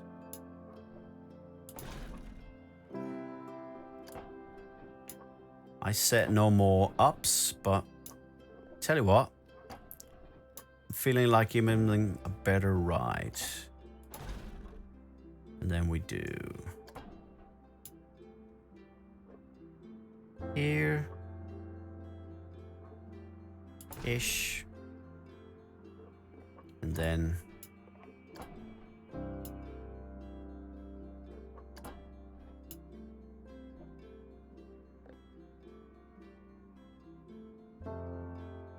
I just love building coasters. That's the thing. This doesn't look like a bad coaster, but the footprint is really ineffective. It's too huge. Really, what I should have done is just make it go with a couple of airtime hills here. This is like waste of space if you're talking basics of coasters, I guess. Oh, Ree-boy's here. Ree! How you doing, bro? So let's see here.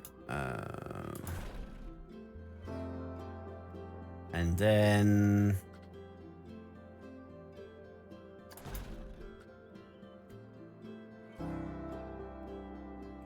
No, actually not. Standard track. So that's the last drop. Yeah, literally.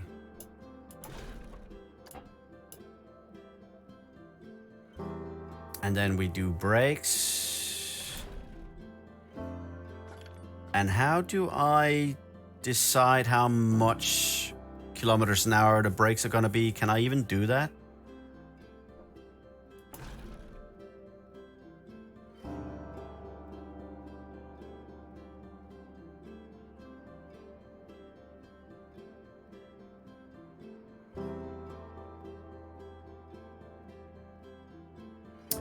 I'm getting second thoughts about the brakes here. I know what I'm gonna do.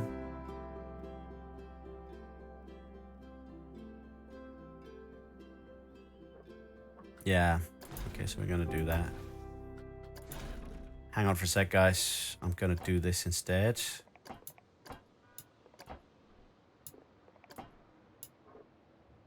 Like this, and we're gonna twist it.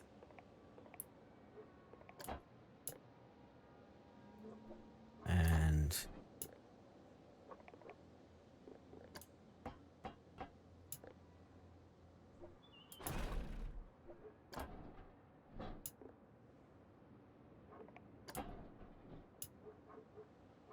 nice little way of finishing off. Whoever followed, thank you so much.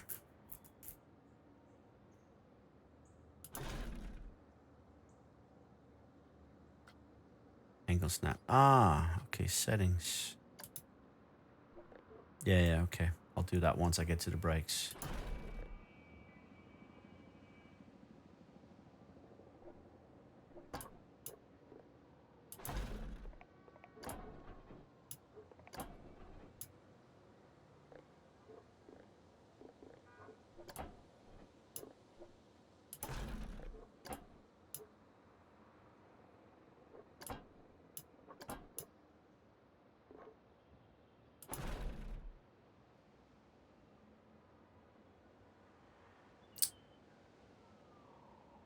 I don't want it yet, by the way, Prox, because I saw some people with pretty powerful PCs where it was lagging like shit.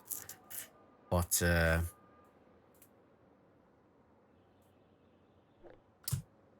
nice to hear you're doing good, Ree boy. How is the COVID situation there? Do you have to go to school or anything like that?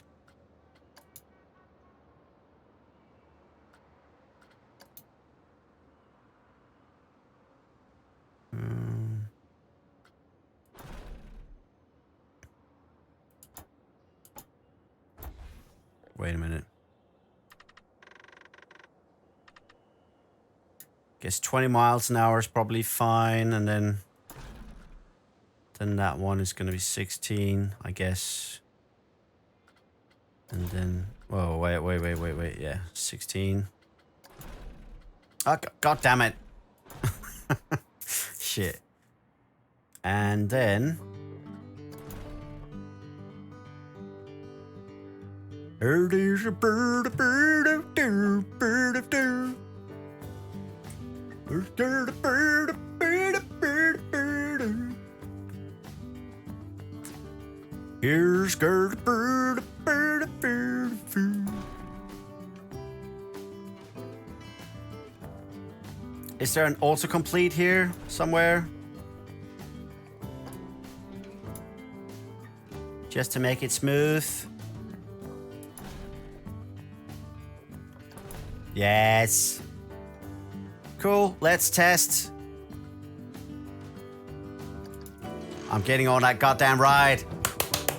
My first coaster I've made myself without Ash actually having to sit and baby me with words. Okay, a little bit on writing, but not as much. Thank you for all the help the first time. I do remember a little bit of it now. Okay, so let's see. Is this any fun? Do I get that tickly bum? Oh, rough transition. Yeah.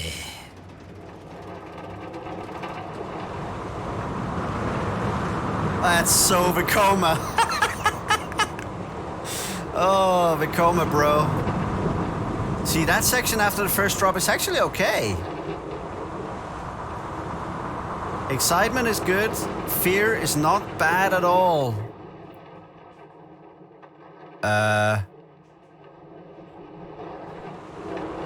The rest of the train.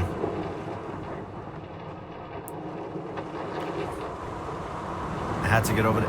it's a long train. Maybe I should shorten the train. That's a good break as well. Rolls naturally into the station. So let's see results. Excitement, that's not good enough. So the first drop was really good at 4.5. I know what I'm gonna do. I'm gonna go back to...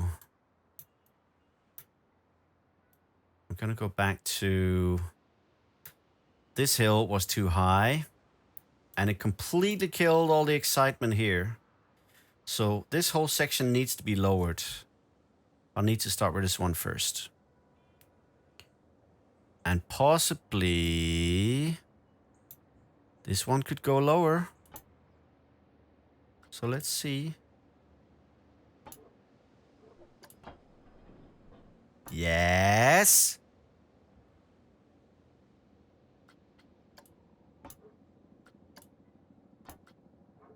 Yes! Bruh. This is gonna be so much better. Oh yeah, I'll smooth it. But I could see how long it took for the acceleration to come back once it reached this hill. So I'm gonna do some edit here. This one needs to go up a little bit before.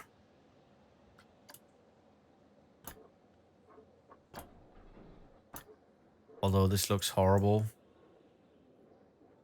And then it has to come down before this, so...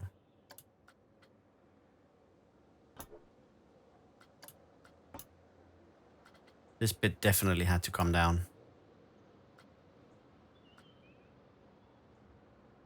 But it also means that this part needs to come down as well. Let's see. I tell you what, the whole thing needs to come down.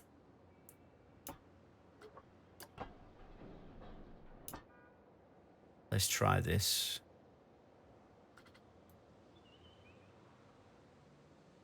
God damn it, inverted controls. This is a little rough, obviously. Let's try again, but the smoothing tool. Smooth all. Even that one time looks really good. Let's try it again. Start test.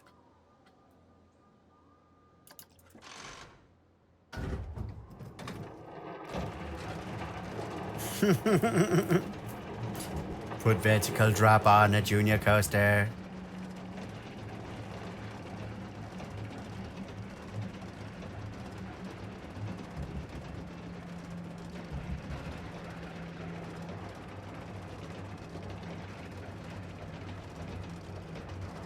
Oh, that's a rough Vekoma transition.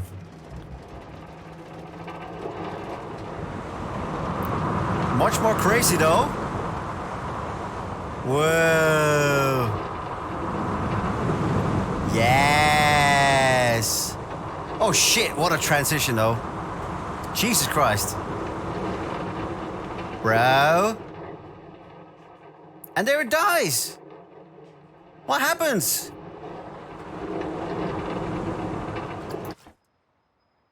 Stop the test. Okay. So it completely, it just dies there. Was it this one where it's all good and then suddenly it dies? No, it's this one. Wasn't it this one? Okay, start test. I'll check it out where it dies. It's here. It has to be there.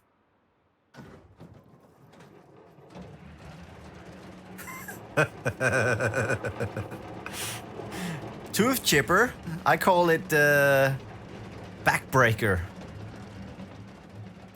Holy shit. That's a bad section. I'm gonna smooth that, don't worry.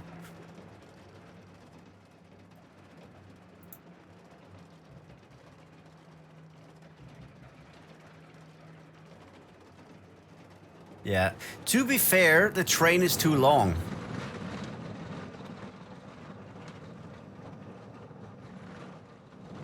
Yeah. You see, you're going through, like, the momentum is completely wrong. And there you see it dies because the train is so long. That would have been a completely different matter if it was a shorter train, so... I know it's my first, but I know more about coasters than to do it this bad. I just forgot that the train was that long. It has to be about half the length. It's fine. I want to start with junior coasters. I find them fun. How do I decrease the length of cars? I keep forgetting.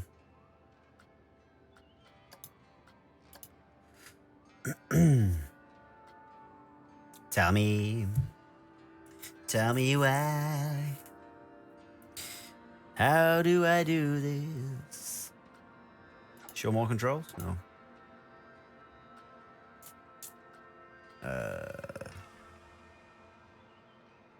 Not allow multiple trains. There must be a way to make the trains shorter. The actual train, I can't click it.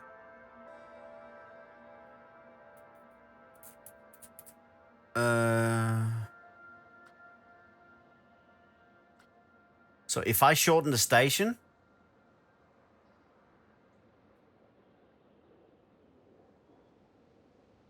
Leave edit mode, okay.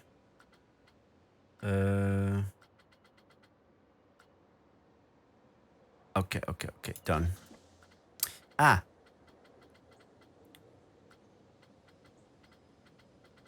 And then...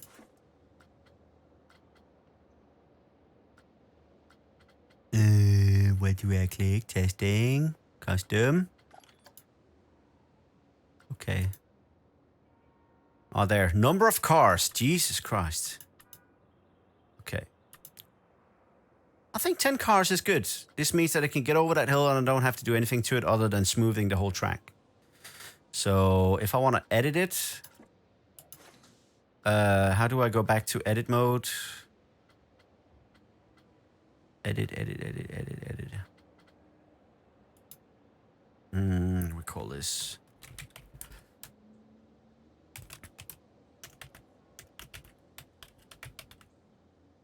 Junior backbreaker.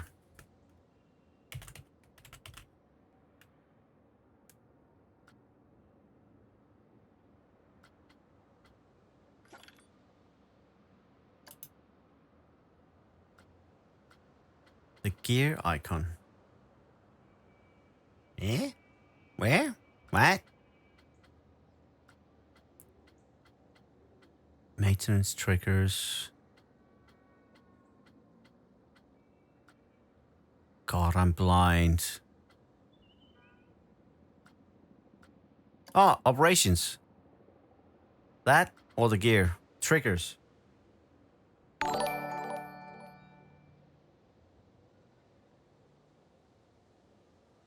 Oh, thank you, Thomas. Donating to my failure. Oh, triggers. Dude.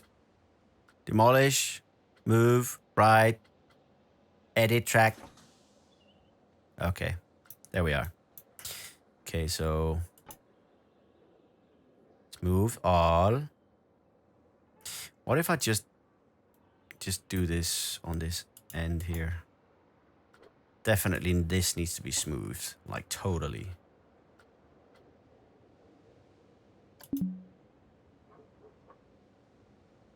What? Smooth banking? Let's do smooth banking.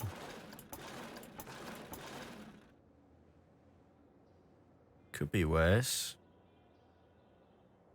This is where you put the bass.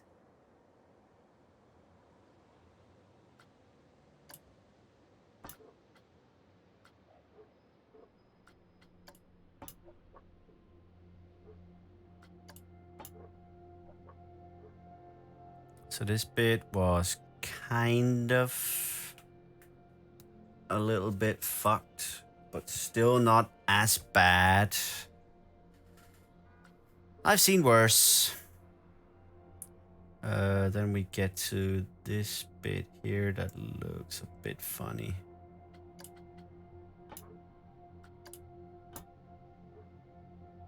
Call it smooth. Yes. Welcome to the country. Gotta eat a lot of peaches.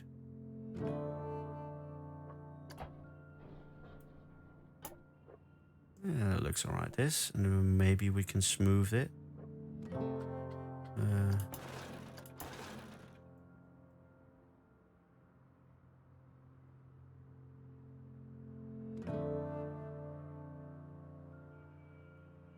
This is where you put the smooth.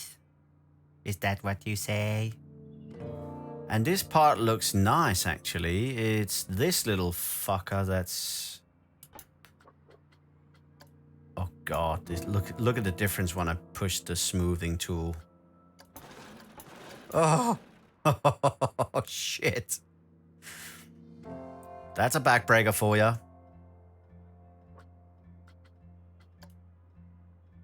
Maybe smooth all. Yes, baby, that's it. I think the ride is decent now. This might be a little rough, but due to the banking, obviously, changing. And then here, oh shit. This little bit here could be smoothed.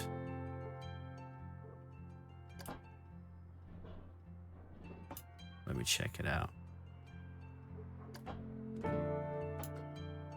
Yeah, give it a bit of a chance to do the bank and possibly do a smooth. Yeah, that's more smooth. Looks good. I've done way worse in Roller Coaster Tycoon 2. This bit here, though, needs to be smoother.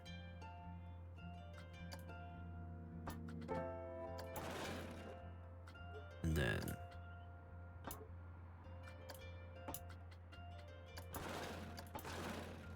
yes. And this bit is, oh, this bit, Jesus Christ.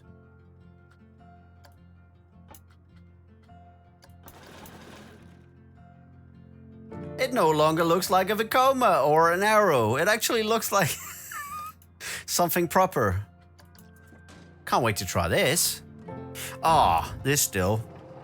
Might be fun, that bit still, so let's see.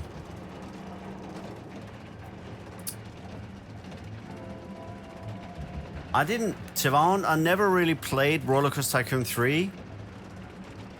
But I don't need it. Now I have this, so screw it. Heard this is much better, so let's see. That's still pretty uneven, but...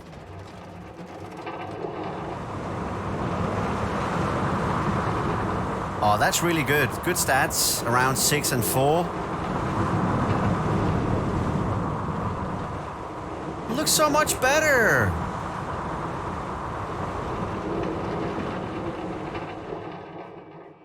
And there it dies. Fuck. That's still too tall. That's still too tall. So let's just lower that. That's totally too tall.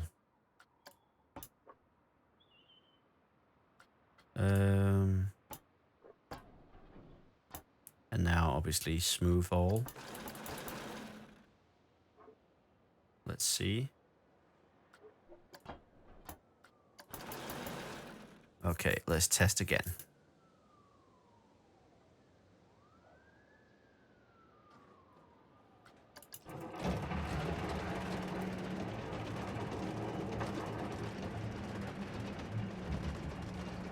I know what I'm gonna do. The first lift hill, the first drop, I'm gonna make it even steeper so that it has more momentum when it comes out of the second one. But we'll find out. We'll see now. If it drops below 2 when it goes over that last hill, I'm gonna change that. And I'm gonna smooth this first bit here a little bit more as well. 6.5 excitement, that's really good. It keeps it over 5 here, that's really cool.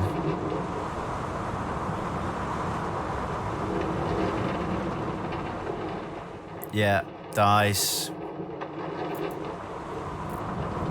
And then it comes back up again, and then it goes down a little bit more. Let's see what they say.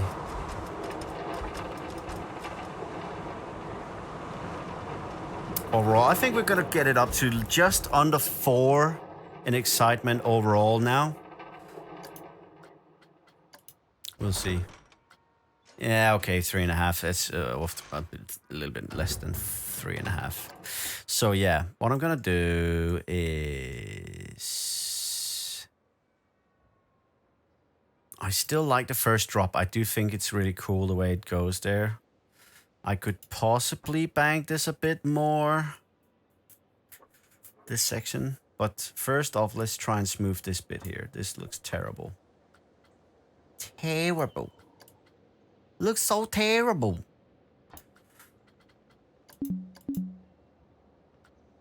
What? Track limits exceeded.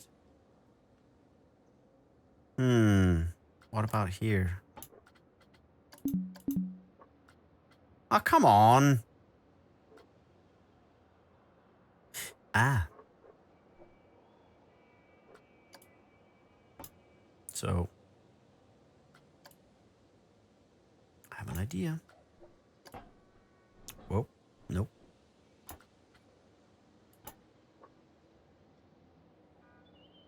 So, this one needs to... This one in particular needs to...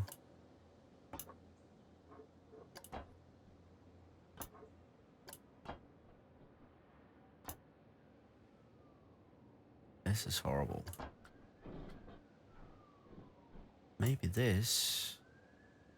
And then maybe I can smooth it now. Let's find out. Fuck. Gone and made it worse, haven't I? Made it worse. It's better. This is better. But this banking is too much.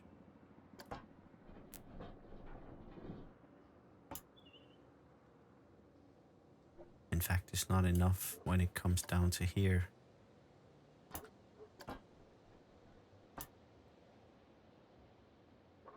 Please let me smooth it. Oh, thank God. Yeah, that's better. Much better. Looks a lot smoother.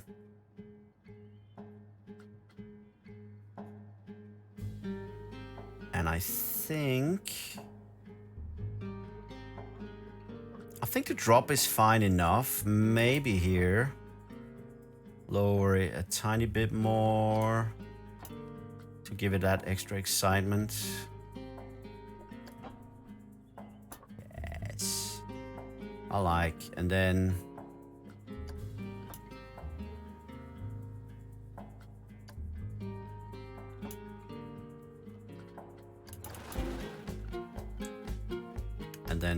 then the drop here should be a little bit different.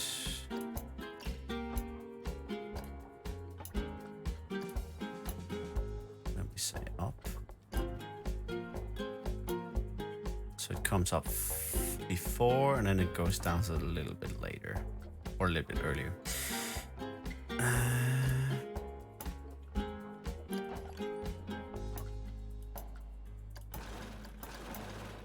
Let's see here, and then we go down here.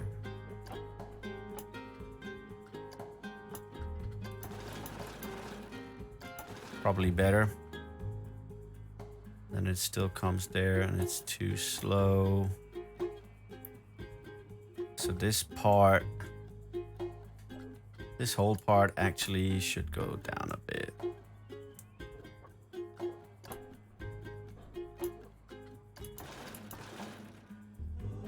And then possibly this should go down as well, just a tiny bit.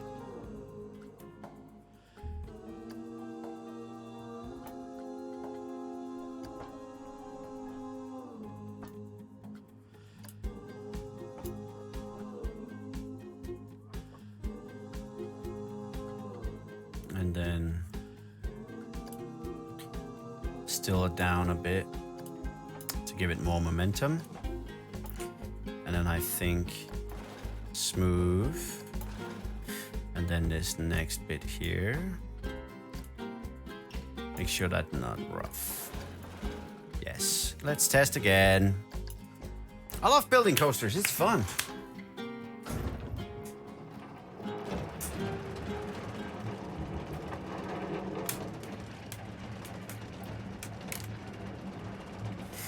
Yeah, you see, I know what needs to be done. It's just, you know, knowing where the controls are.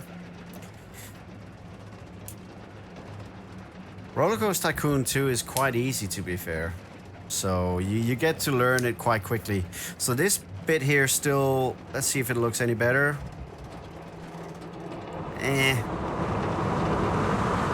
But it's super exciting because I lowered it a bit more. That's nice. Yes.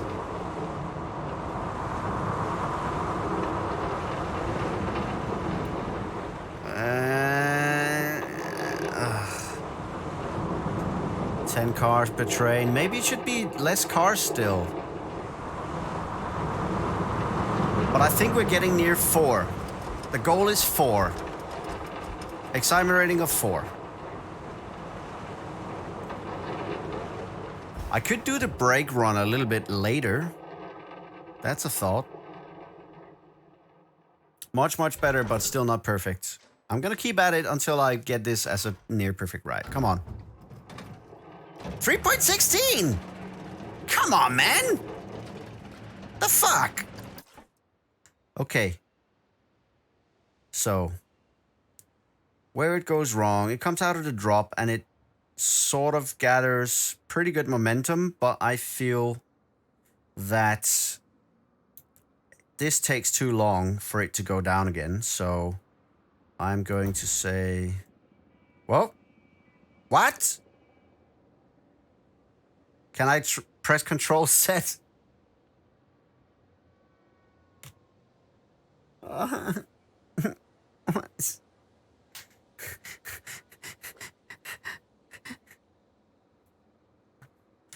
Bruh. I need to save the park. What? How do I save? Always alive and friends. Can I save? I don't want to lose this. Like, the menus are so fucking confusing here. Save park. Candyland. No, it's not what it is. New park save. Always alive and friends. Land.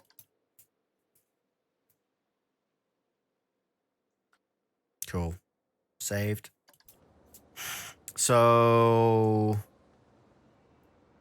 I think we can all agree that this bit here takes too long for it to turn. So we need to have...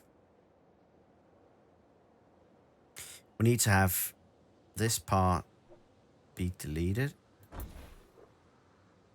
And I'll do... No. I'll fix that after. Not such a crazy bank. Not there yet. And I'm gonna... Oh, God. Oh, for fuck's sake. Ruining it already.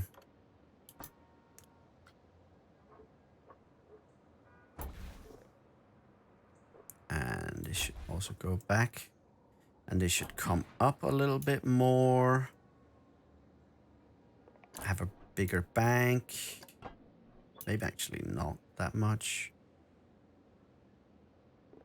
Tell you what, I'm going to delete that piece as well. And I'm going to turn that bit. So we can make a sharper turn once we get there.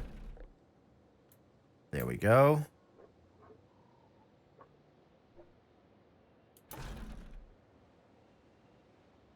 And then this needs to go up. No, wait, what am I talking about?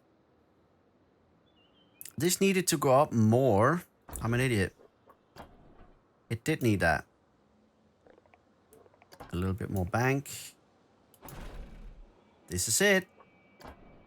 And then shorten this piece. And then we do a quick drop. And yes, this. And obviously I have to make sure it turns correctly there. Oh, this could be quite fun if it goes a little bit to the right first with a bank.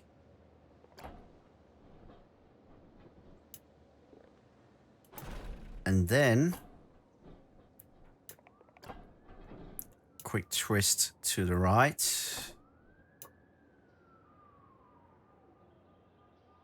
Something like that. And I changed that angle. What am I doing? Come on, you fucking idiot. Yes.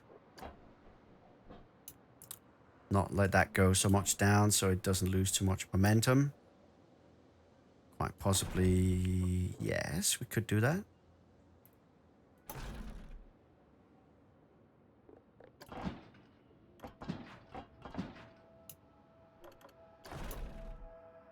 Let's see if we can smooth this bit.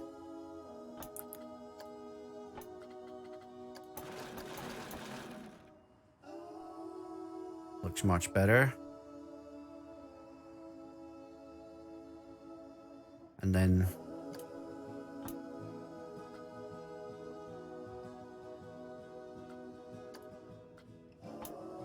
this little thing here is a bit wild, but we'll fix that. Let's see, how's the banking on this? The banking actually isn't good enough on that. Wait a minute. Banking here is not good enough. What am I doing? From around there. And then it looks okay. It just needs a bit of smoothing.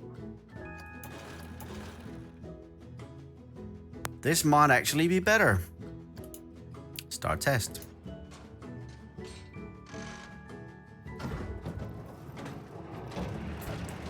But yeah, I'm still thinking about the brake run because it kills all the energy at the end. Maybe just have brakes just before the station. Just for safety.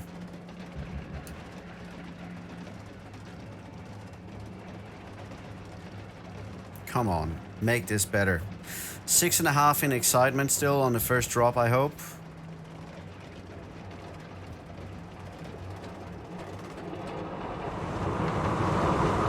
Yes. Whoa. 8 in excitement. This looks better. Much better than before, but still too slow. 10 cars per train is too much.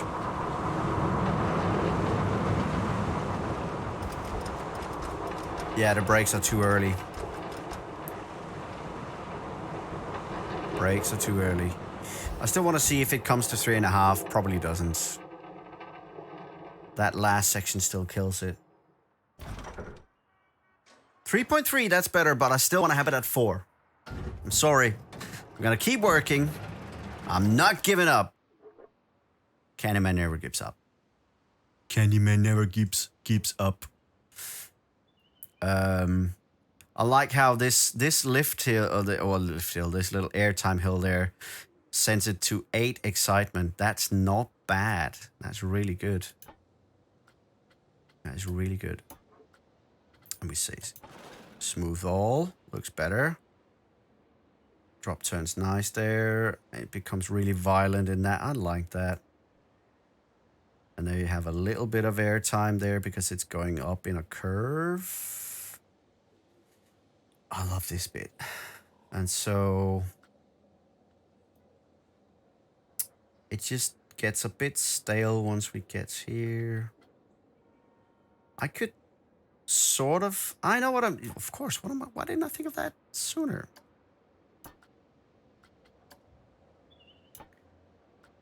We say,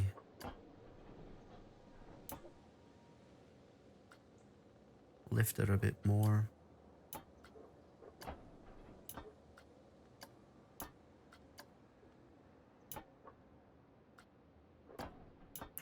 And then the idea would probably be to do this and smooth it all.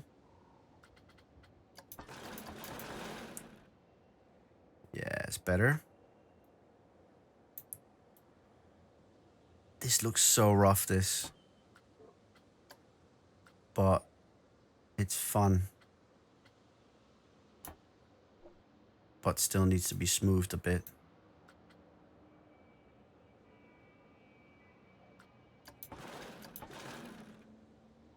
Yes, that's fine. A little bit of rough ride is fine. And then we get here, it gets a little bit dull, possibly. I think this section could go down a bit.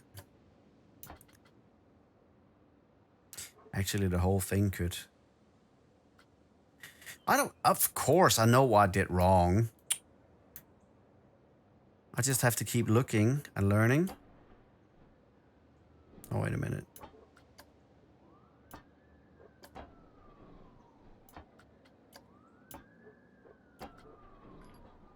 Then we smooth it. Needs a bit more there, yeah.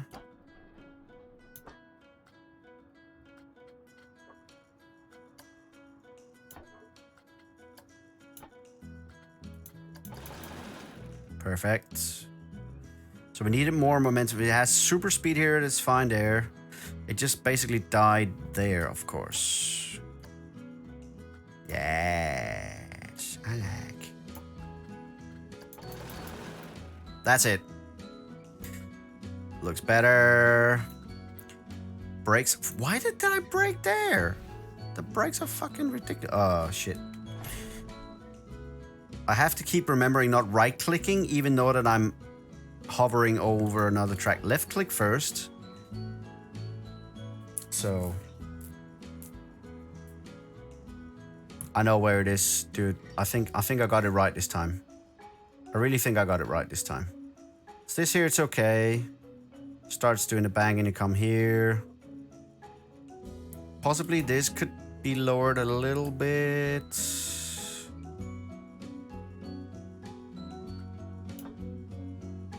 Yeah, let's lower this a bit.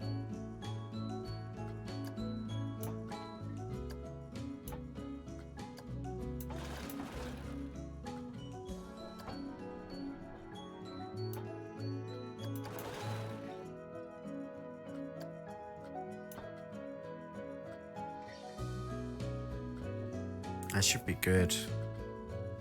Maybe even go down a tiny bit.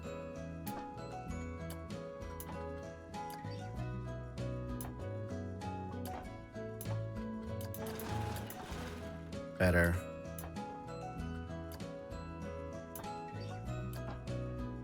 intense. Ah.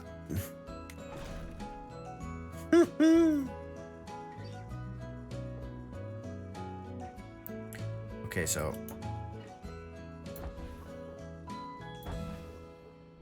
just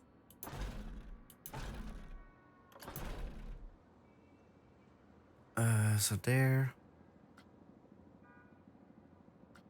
I think actually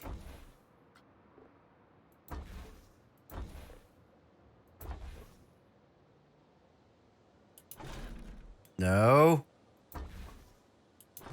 No. Keep hitting the wrong one. There. Okay, cool. So that one needs to go as well. We put this up a little bit.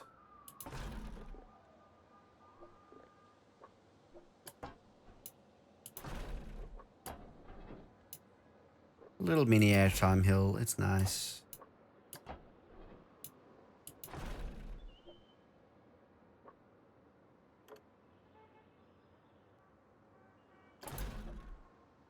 And possibly do station brakes here.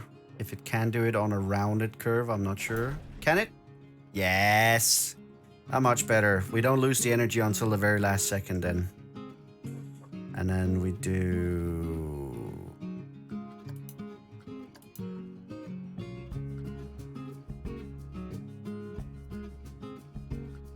What was it? Dynamic.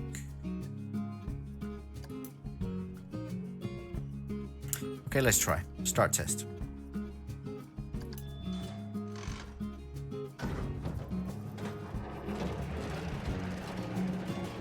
I think I got it this time.